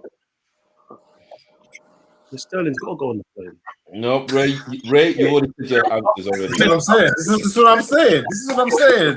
Listen, you look at, if there was a league table of panelists. Sterling has to go. Absolutely shocking. Absolutely Sickening. That's what I'm saying. Nonsensical. Sorry, Paul. So you said Keane, Calvert-Lewin, Sterling, Rashford, and Sancho. And Sancho. Alec? I have Grealish as a forward player anyway. So Grealish, Kane, Sterling, Rashford, Ings, and Calvert-Lewin as well. Calvert-Lewin and Ings and Nana? Forwards, I had Sterling, Kane, Sancho, Rashford, Dominic Calvert-Lewin. Okay, cool. And Sancho. Okay. So question to Ray. Why have you omitted Sterling from your I haven't. You keep skipping me. I don't know why, but it's cool. Oh, sorry. Apologies. Eager to give No, because Ray's indecision is actually more important than me because I mean, Jamal, apologies. Biggest apologies. No one cares in comparison to indecisiveness. It's ridiculous. It's foolishness. Go on. Jamal. DCL, Harry Kane, Marcus Rashford, Jadon Sancho, Raheem Sterling, Mikel Antonio. Okay. I think because I Danny Ings, in terms of performance, definitely is a shout in terms of performance. But you know what it's like when you're building a squad. It isn't necessarily the 23 best performing players. I just think Antonio's a handful. When England lose, you put him on. I think he can have more of an effect than Ings can. But that's Antonio. Yeah. If I'm France we're 2-1 up against England and Ings, if I'm a defender, I feel much more comfortable. Whereas Antonio, you literally have to pay him a bit more attention and adjust your game to make sure he doesn't equalize. Whereas I just feel as if Ings is a little bit easier to mark and control. But, wow. Okay. You know what I mean? That's a kind of decent shot. And again, let me kind of go back to Ray. Like Sterling, why isn't Sterling there for you? It's an accident. Sterling's on the plane. Sterling's on the plane. There's no two ways about it. He starts. All jokes aside, why did you forget about him? Did you get like the midfielder and attacker sort of mixed up, or like why did you just forget about him, or what? Forgot about him. Literally forgot about him. He has to play. That's what he said. Him. I was like, oh geez, I can't not have Sterling. Sterling's one of the starters, so Sterling plays. Just simply an oversight. Nothing more. Okay. So let's go with Reese. Can I just dig into this? You go on. Because my friend over there is going to leave out Danny Ings and take Mikel Antonio, who cannot finish to save his life. And you're going to put him. Did he not score today? Did Antonio score today? I don't know if I was watching the game. My bad. Did Antonio score today? My bad. Sorry. I'm confused. No, but you know what I mean. You know what? was rough out. To be honest, you know, and Antonio is an unknown, you know, quantity, and you know, Reason why he's unknown to Breeze. There's Okay, a no. Okay, here. I'll say this because Quicksand and I have been on this panel for a while now, and I think I don't think Quicksand understands me. manager. But Hold even on. see, football has moved on from just throwing on the big get out there and rough house somebody. Don't you want to see a bit more football? Yeah. But see, the thing is, remember, I acknowledged it. I acknowledged Ings. He's a very good forward. He's scoring goals. He can play. He leaves the line well. You made this big song and dance about James Ward-Prowse, but yet you didn't put him in your midfield. And now you've got an proven goal I didn't scorer. make no big. I didn't make no. And you take No, Mikel no. Antonio. I tell you something. He's just cancelled his holiday for the summer because of what you said. Because he has Oh, always, really? I'm He's just saying. he's already what- to go to flipping the Maldives. He ain't looking to go. One thing I don't understand is Oh, concepts and principles that I've been bringing up for the past however many months now. I feel like the one principle about me you don't understand is my concept of who is easier to play against. Now, Danny Ings, over a 90-minute period, playing in the system he's familiar with, of course he's very effective. Just take big dunk out retirement and send Now, imagine Antonio running at you late in the game. I would much rather play against Ings. It's as simple as I understand. It's not about. Howard then. You just don't. understand. I should be there. I do understand. I would much rather play against Ings. I think if you ask Koulibaly, you ask Rafael Varane, you ask PK, I'd much rather play against Ings. Antonio's just a I force. think it's the physical side of both of their games that Jamal is talking about. Like if you get like an Emil Heskey, Yeah, he's scared of a strong you know, forward. he's not going to score goals, but he can bring people in. You know, But- so it depends on. That's a good shot, but Danny Ings is neither of them are gonna start. Neither of them are any of our front three. So if you're gonna start Ings, that's a different conversation. I wouldn't start Antonio. But the thing is, they're not gonna start, and Ings is not an impact player. You know, he's not gonna come on and add pace and power. That's very, very high football IQ, good first touch. He can connect and link in with the midfield, of course. But he's gonna be there as a substitute. That means you need impact, and you'd much rather have pace and power. Simple as that. If he was going to start, that's a different kettle of fish. But Antonio, I would. Okay. If you play 80 minutes, you don't want to play against Antonio. Bring on a Okay. Actually, Paul, you know, I would kind of love to get your opinion about Mikel Antonio and literally what Jamal's just said. I wouldn't play Antonio. You know, not in the system that you're going to use, and with who I've chosen. You know, with Rashford, Sterling, and even Sancho, you're not going to move Kane out the middle because he's your out-and-out goal scorer. Antonio wouldn't get in front of any of them players. He would be on the par maybe with Marcus Greenwood with Man United, but it's too early for Greenwood to come on the plane, for my opinion. But yeah, Antonio, he does well for West Ham, but he's not a 20, 30 goal a season player. And that's what we need to back up Kane. And Calvert-Lewin's probably the closest we've got at the moment, which is a shame because if you asked me 8 months ago, it would have been Tammy Abraham. But Calvert-Lewin's overtaken him now. Okay. Actually, Alec, I mean, let's kind of talk about Calvert-Lewin because you know he's like I think he's in everyone's squad list. I mean, what's kind of impressed you about his performances this season? I mean, yeah, he's in the squad list because he's like second or third top goal scorer in the league so far. What's impressed me about him? I mean, he looks like he's bulked up a bit. Like he still looks his frame is quite like slight, but he's tall. But I think he's solid, and I think he would offer a different dimension. But this year he's just been a killer. He manages to occupy both centre halves, which is great. The guy's probably 6'2", 6'3". He's a weapon, and I swear most of his goals come in the 8, 9, 10 yards. Like he's never outside the box. He's always getting in. Obviously, it helps that Everton play a particular way, right? They go out to the left. Digne whips it in. They go out to the right. Iwobi cuts back and whips it in. So it's a style of football that suits him. But I think he comes on the plane because he is different to Kane. He is going to tap it in from 5 yards, but he can occupy centre backs, and you can kind of bounce off him. And to be fair, he's fast. When he gets motoring, he is fast. Well, that's a fair point. Nana, Jordan Sancho, he's kind of gone off the boil. You know, he was probably one of like the hottest transfer gossip column players last season, I believe. He's kind of gone off the boil now for like Dortmund. And a lot of people actually say that it doesn't actually do like anything at this present moment.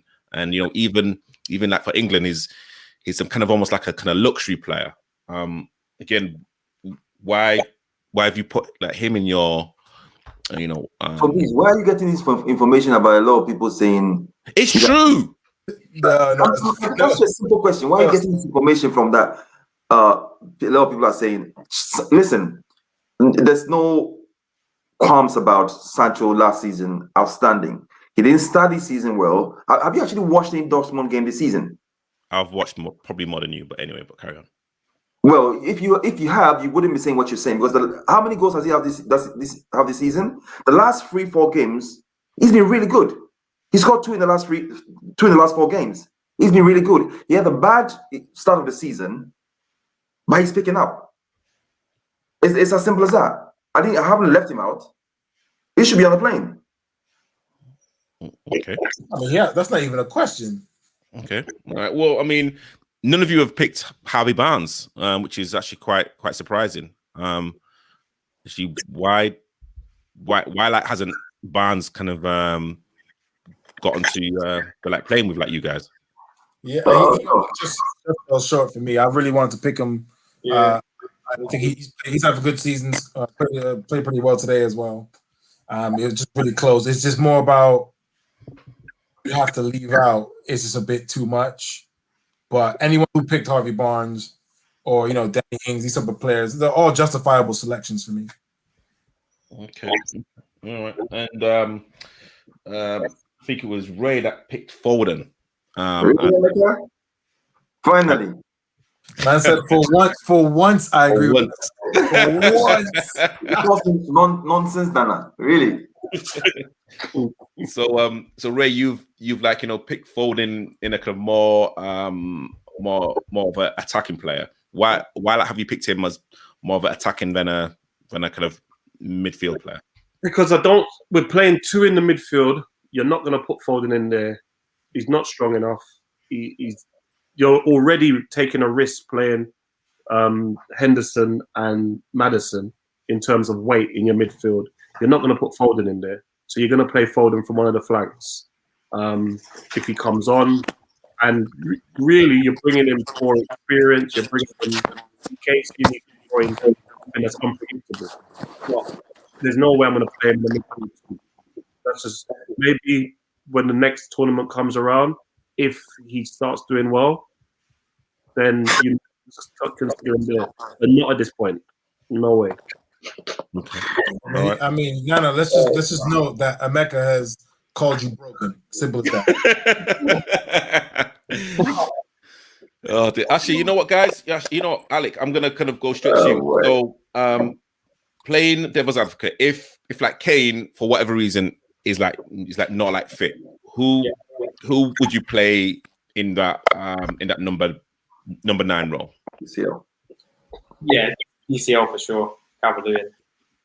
He's the only number 9 other than Kane that I would take, if I'm honest.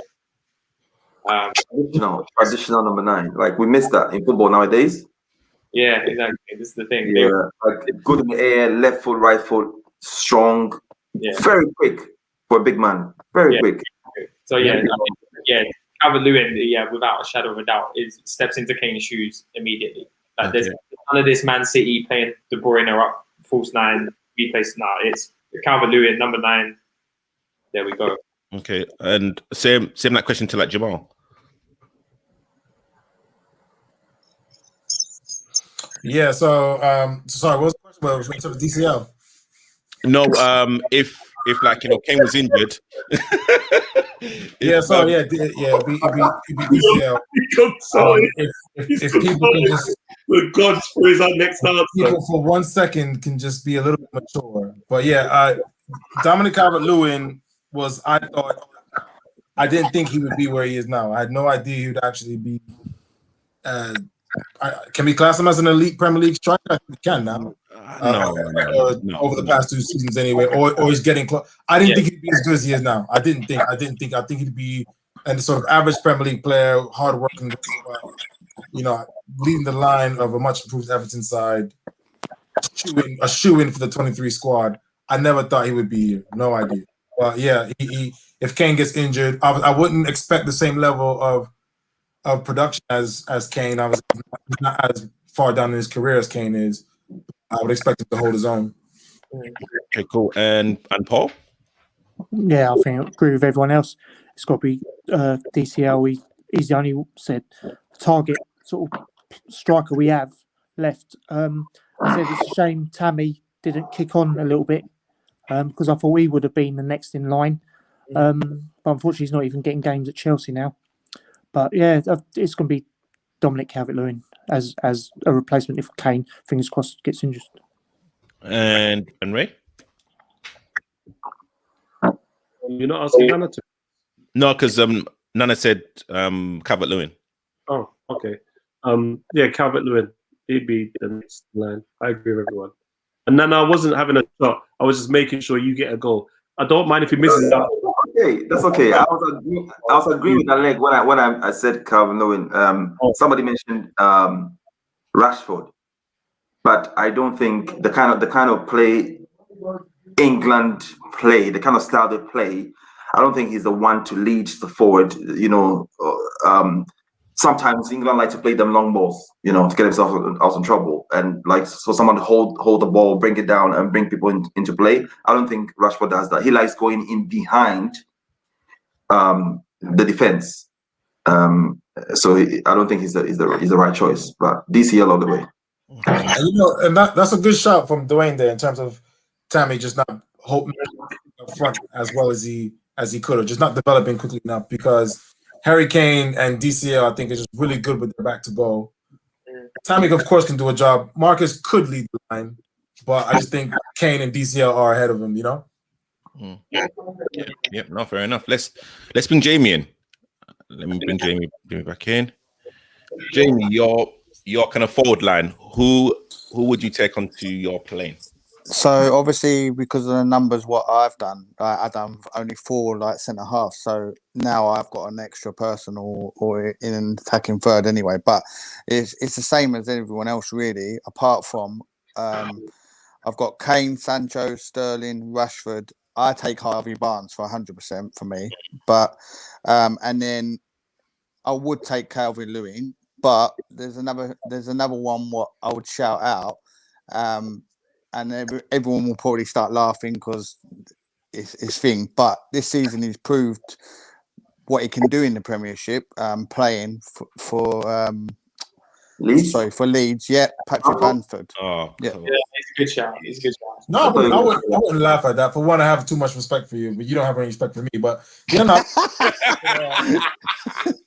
Bamford is he's just that raw sort of goal scorer. For me, I think people don't seem to like him because he doesn't make it stick. He isn't that physical, maybe not that great in the air, but he's just a raw finisher. I mean, even the goal he scored yesterday was ridiculous. Yeah, but that finish and it's the way he made it look so natural. It's just like both feet as well. Both feet. Yeah, of course. Yeah. The thing is though, Harry Kane is just as good as Bamford is, as good as he's playing. Like Harry Kane, he can drop deep. He's not getting the ball for 20 minutes. He dropped deep. He can get assists. Harry Kane's like leading in assists. Yep. He's able to play with his back to goal. He's just that something extra, And Bamford just doesn't have that yet. Tammy doesn't have that yet, Yeah. I mean, just a question, and I think Bamford is overrated personally. And I really think if like Bamford was like playing for another team, I really don't think he'd be getting at the goals. Leeds create so many opportunities. True. No, that's fair. Purely, like Leeds are like gun-hole City. Like they, I think I think if any striker with kind of any kind of sort of ability, play for Leeds, they'd be getting 15, 20 goals a But season. then you could say that about anyone else in the top half. Yeah, but all right, okay. One thing for sure is I think it's unfair to call someone overrated if they can't get into the national team, because none of us really have him in the national team. I don't think he's going to go on the plane. No, he won't go on the plane. That person's then he can't be overrated. Then I get where you're coming from, Fabrice, by the way, because he kind of has that feel. Oh, people seem to like him, or he's that star, but he's nowhere near the England team. Definitely nowhere near the starting 11. No. I just think that he deserves. I think he deserves, after this season at least, obviously being mentioned with his goal record as well. Like, we're talking about Calvert-Lewin, but he's only done it this season. Like, he done it towards the end of last season, like scoring a couple of goals towards the end of last season. But Bamford has obviously come into the Premier League this season or whatever and scored goals. So he deserves a mention. I don't think he'll go on the plane, nowhere near, but I just think he deserves a mention. The biggest issue with Bamford is that he's an old school, like, lunchbox striker, like a cherry picker striker. Yeah. Happy to not get involved with play at all unless it's 25 yards or and close to goal, But in that 25 yards, he's quite lethal. Whereas Harry Kane and DCL don't even need to be near goal to be somewhat effective. Yeah, and that's kind of what the issue is. Can I just say something here? Because sorry, Jamie, because I think you're actually selling it short. So Jamal over there is talking about bringing what's his name, Mikel Antonio, who this season has 6 goals, and Bamford has 12 goals. He's nowhere near there. 100%. From my opinion, Bamford is 1,000,000% in front of Mikel Antonio. Yeah, it's not even a question. It's common sense. But hold on, Jamie. If Antonio played for Leeds and they swapped teams, wouldn't you think Antonio would have scored more goals than 6? No. But hold up, wait a minute. You just said that. You just said that. West Ham are in the top 4. Yeah, sure, but we're talking about the amount of chances created, though. Because Leeds score a lot of goals. But West Ham are in the top 4. So, no, but we're talking about the style of play, not the position in the league table. But then he, as a forward, should be their top goal scorer. Or fewer goals if he played for. He should be their top goal scorer. If he's in the top 4, he should be their top goal scorer. If you put Bamford in the West Ham team, he scored their goals. Oh, that's I think Bamford will score goals wherever he goes. Really? That's where I stand. But if we're talking about players who aren't going to get in the starting 11, then I think you should choose a player who can make a quicker impact, because starting and being a sub is completely different. I just think Antonio playing for 90 minutes. What I'm saying is, if you put him one-on-one, Jamal, if you put Mikel Antonio one-on-one and Bamford one-on-one, who's scoring? Wait, what are you talking about? A 1v1 or we're talking about a chance being created? This should be good. Who's scoring, though? I would say Patrick Bamford is a better goal scorer than Mikel Antonio. So that's a better impact. That's what I feel. I'm not looking for my forward to come on and bully someone if I'm chasing a goal. I'm wanting a goal scorer. No, I don't think Bamford would have the impact if he's playing 10 minutes here, 15 minutes there. But it's true. With the quality around, what he can create a chance. I think he would. But we're talking about the Euros. He's going to be playing against quality as well. Rename him Big Sam. That's who he is, Big Sam.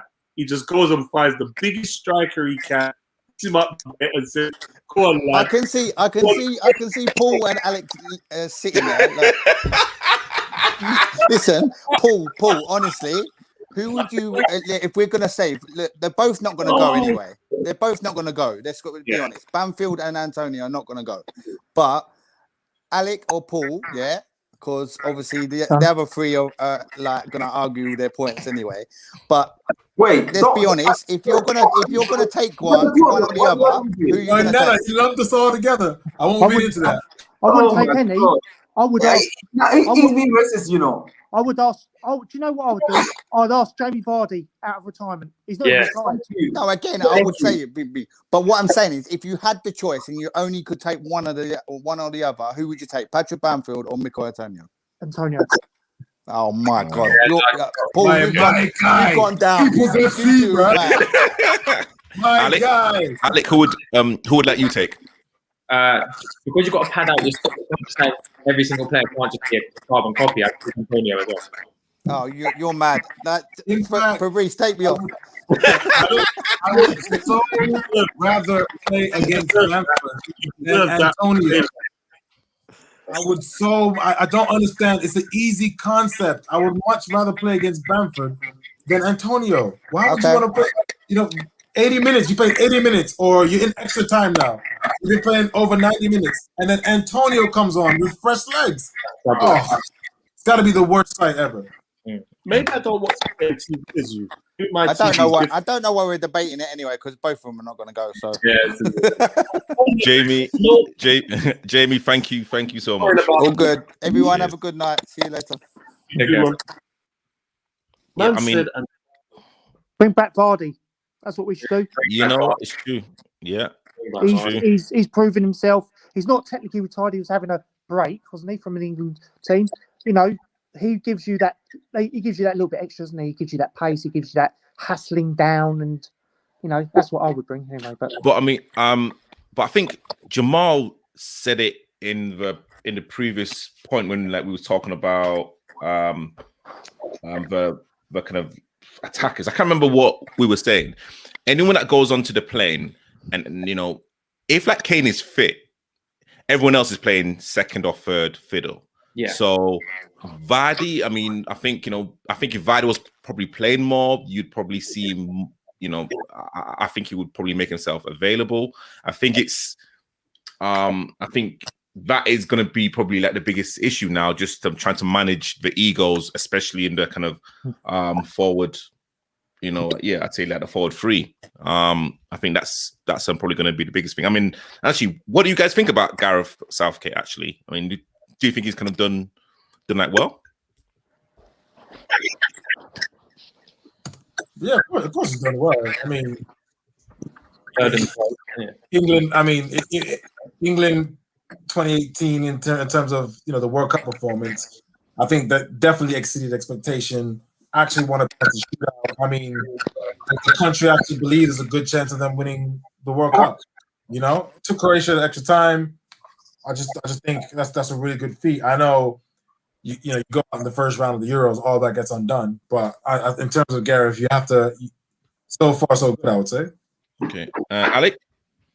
Yeah, I think it's a project, isn't it? Like the World Cup summer. I think we're a bit lucky in terms of the group we were in was very easy. I mean, we got. Was it Colombia? Was it Colombia first? Or was it Sweden? It was Colombia and then Sweden. Colombia, Colombia. Yeah. Colombia's a hard game, fine. We always seem to get them. And then Sweden had beaten Germany, so we should have come up against Germany. So we had.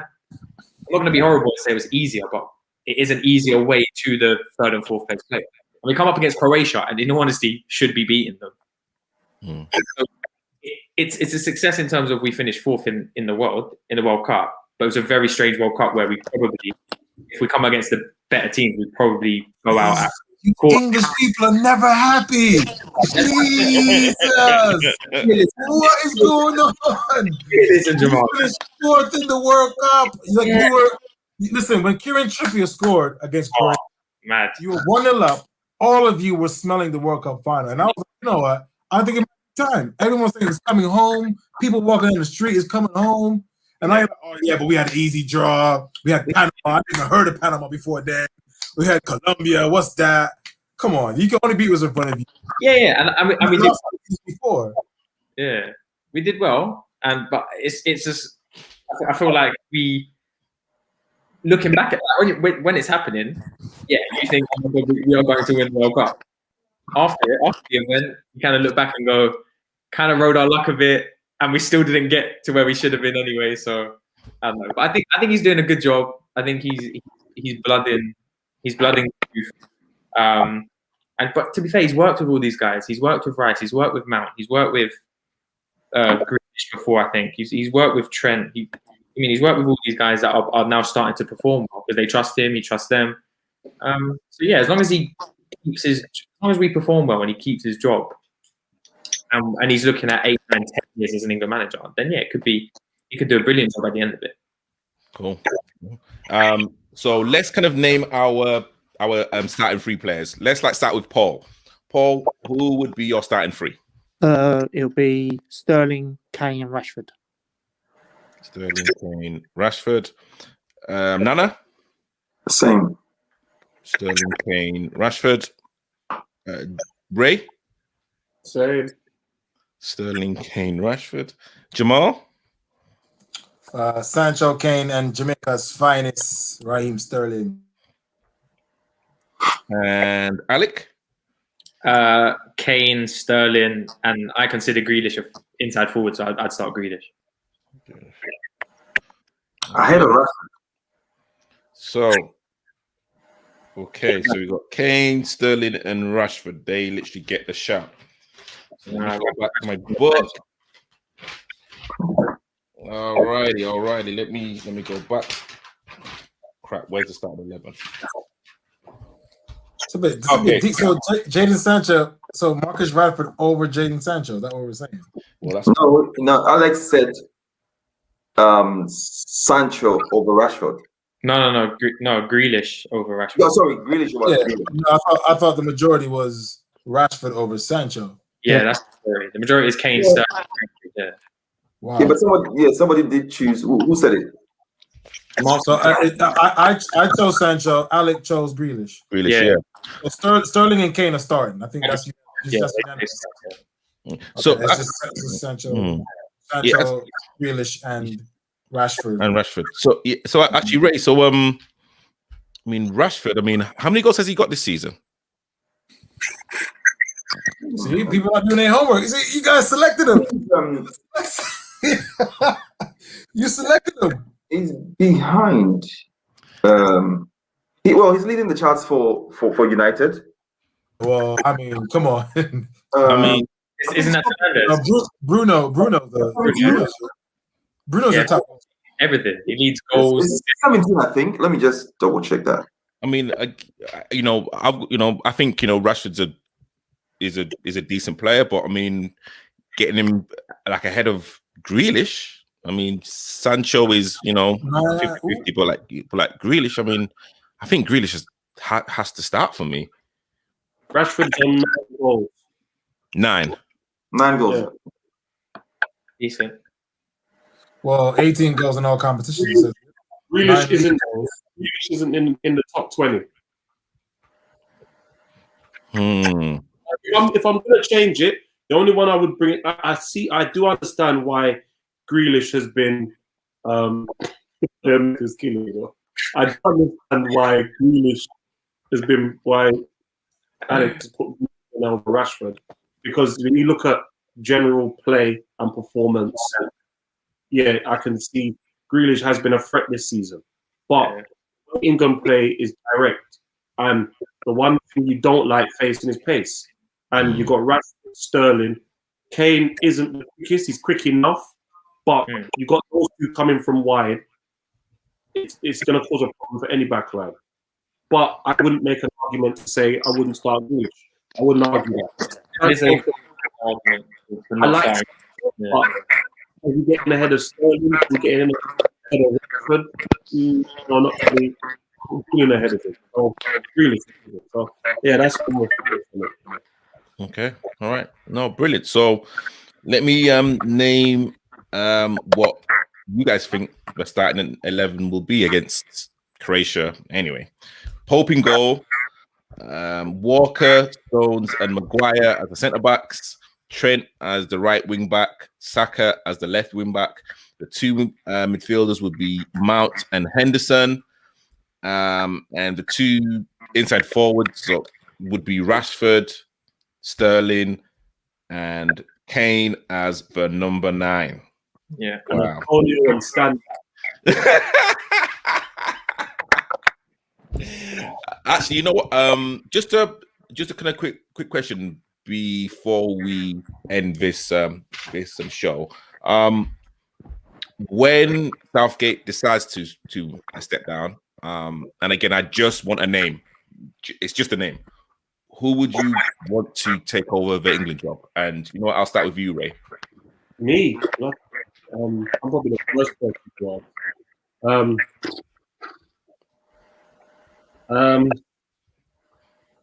don't have a clue. Probably say, unless he's throwing it out there. I honestly don't know.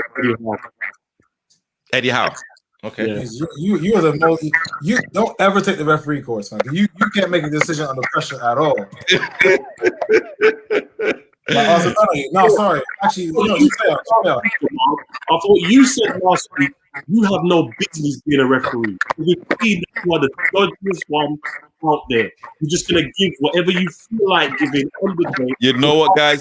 You know, we have that show coming up, so you know, let's not. My emotional IQ is much higher than yours. That's why I'm able to make this decision. Okay, Nana. Nana, who would you say?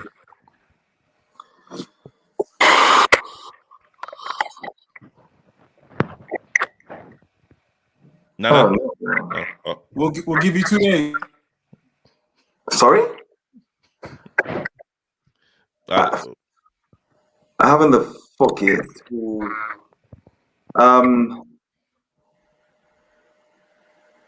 Well, you shook your head when I said Eddie Howe, so you can have someone. Yeah, but Eddie Howe, I don't think he's. Well, you talking only about English managers or anybody? Yeah, we're talking about English managers. We would have been down that road before. I don't know.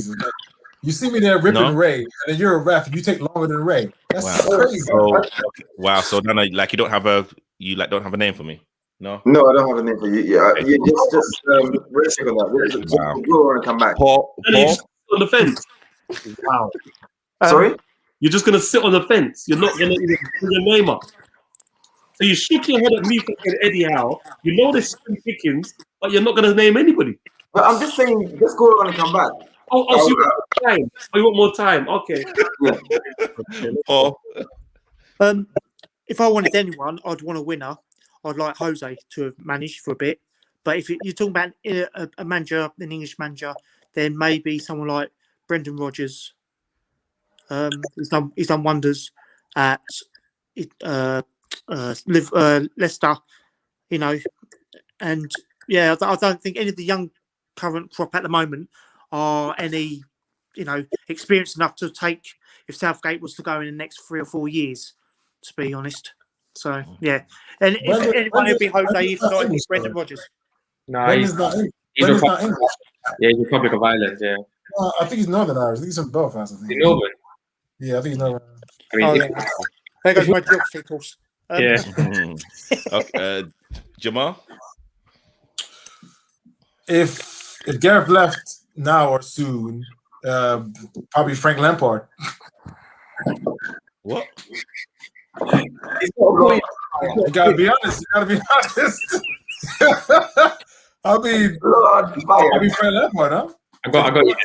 You're talking about English managers. Who else is it gonna be? You know, it's a better shot than Eddie Howe. It is. Frank Lampard. Wow. Okay, Frank. Okay, you know what? Eddie Howe. Why not Stevie Gerrard then? Stevie G. Yeah. No, because I don't know. Well, Stevie probably would leave Rangers for the English job, right? So, but I mean, in terms of let's say Gareth Southgate left tomorrow, Frank Lampard wouldn't be in the betting odds. No. I think you know what? Actually, you know what? You know what? I can. You know what? I can kind of definitely see. You know, I can kind of definitely see Lampard being in the mix. I think whoever takes over, I think Lampard may kind of want to be part of the backroom stuff, but I can't see Lampard being, you know, come on, like let's not kind of dilute the job, you know. It is. No, come on, you know what? That is harsh. Listen, to be fair, you sprung a question out of nowhere, and none of us were prepared for that. But in terms of if it actually, it's a fair question. If it actually happened, I don't know. They're definitely going to go for someone who's available, I would say. So how is supposed to be a stupid shout until Southgate leaves? Then it's actually a half decent shout. Same thing with Lampard. You're going to try and pull out Brendan Rodgers. You're going to try and pull out Jose. Try and pull out Stevie G. if they all say no, Howe and Lampard would be up there. So what about Lampard actually learning how to be a manager? He's only done it for what, 2.5 seasons. Yeah, but I agree with you. I think he didn't do that. I think he did okay at Derby. Chelsea was way too soon. He didn't get promoted at Derby. He didn't get promoted at Derby. Yeah, but I agree with you though. I agree with you though. Chelsea, he already had a good first season. Second season's a mess. So why do you think Frank Lampard before Eddie Howe? Manager. Why do you think Eddie Howe, Frank Lampard got a top job? Eddie Howe deserved it more than Frank. How to build a team?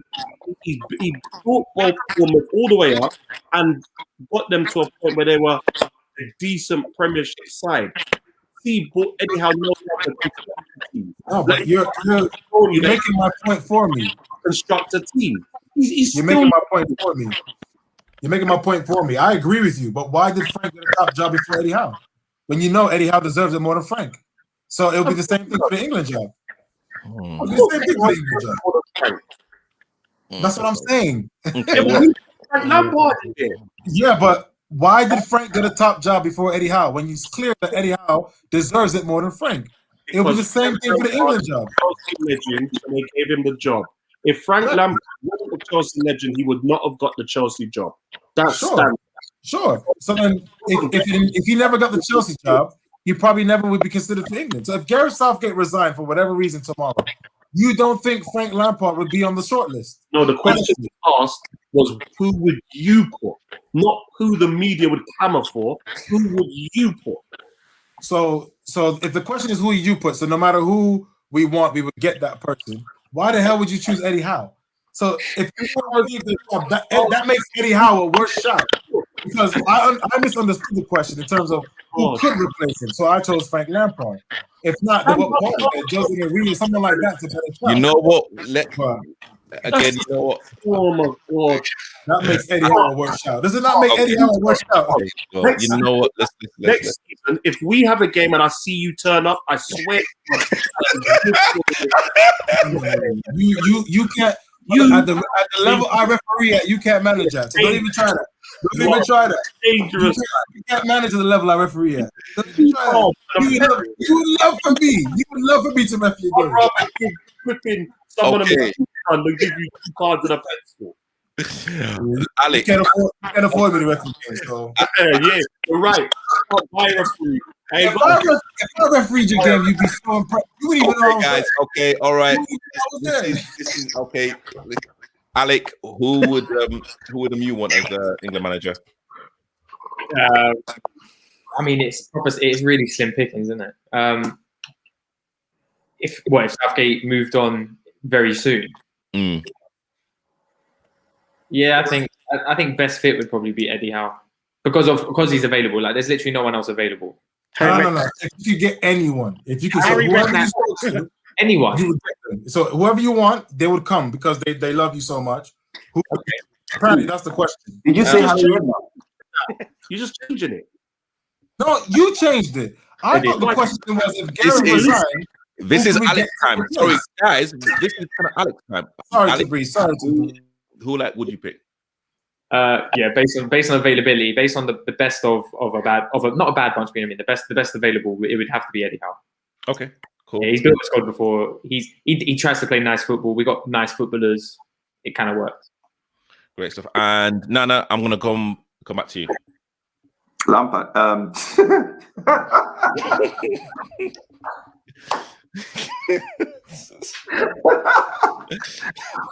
Oh boy. Stop laughing to buy yourself more time. Lampard is the shittest choice you could have. Simple. I'd rather go Gerrard because we've seen what he's done over across the pond for the last few seasons. So it's between him and Eddie, really. Okay, cool. Based on who's available right now. That is literally Steven Gerrard is managing in an inferior nation, and he's doing successfully with a team that is so much better than the rest of the competition. If Frank Lampard and Steven Gerrard swapped, they'd be in the same position. Steven would be out of the job. Lampard would be. Not necessarily so. Not necessarily because of that. because of that, that makes Steven more qualified than Frank. No. Well, Lampard has had his chance. He's with all the given him, and he's falls to that. End of. I like the way he sets up his team to play. He got some really good football. You have a choose. Why don't you give him a chance? You know the thing is, Nana, and this is the crux of it. Steven Gerrard has already shown that he's far more astute than Lampard by going to Scotland and learning his trade. He's actually learning how to construct a team, and he chose to go somewhere rather than follow the clamour and even put himself anywhere near the Liverpool team. He used common sense and said, let me go somewhere and learn how to be a manager. That decision alone puts him ahead of Lampard. Lampard never had left Derby and gone to Chelsea when he did. I understand the emotional aspect, but common sense should have... Exactly. We might as well now say Wayne Rooney. Throw him up there. It makes no sense. Lampard cut his own throat by going to Chelsea when he did. He needed to stay... Just that one decision would have him nowhere near the England squad. How difficult Someone is echoing. I don't know who it is. I don't know who's echoing. But you know what? Again, let me just end it there because like we're kind of going on to 2 hours 15 minutes. Let me kind of just say thank you to Alec and like Paul to actually being like the special guests. Jamal, entertaining as ever. Ray, entertaining as ever. Nana, there's like nothing really for like me to say. Guys, thank you so much for like tuning in. Next week is going to be very, very, very interesting. So next week we are kind of doing like a referee player analysis. So I'm going to try and pick out some situations that referees have kind of been involved with, and of course, you know, Ray and Nana and Jamal and hopefully Paul will actually be let back, and we are going to discuss, you know, whatever videos I can literally pull up. It's going to be quite interesting. It's going to be very, very interesting. Alec and Paul, again, thank you so much for like coming on. Hopefully you like guys have enjoyed it. Again, Jamal, Ray, and Nana, again, thank you so much. My name is Tabrice. This is the Amateur Footballer Unhinged. Thank you guys for tuning in. I salute everyone that like supports grassroots football, elite football, the kind of England team. You know what? I think England can actually go like pretty far. I think, you know, hey, if we're going to take out France, Spain, I think, you know, England are up there, thereabouts. Again, just going in the comments, big up Alec and Paul, and yeah, nice one, lads. Guys, have a wonderful week. This is the Amateur Footballer Unhinged. We'll be back next week at 8 o'clock. Stay safe, and I'll see you guys soon.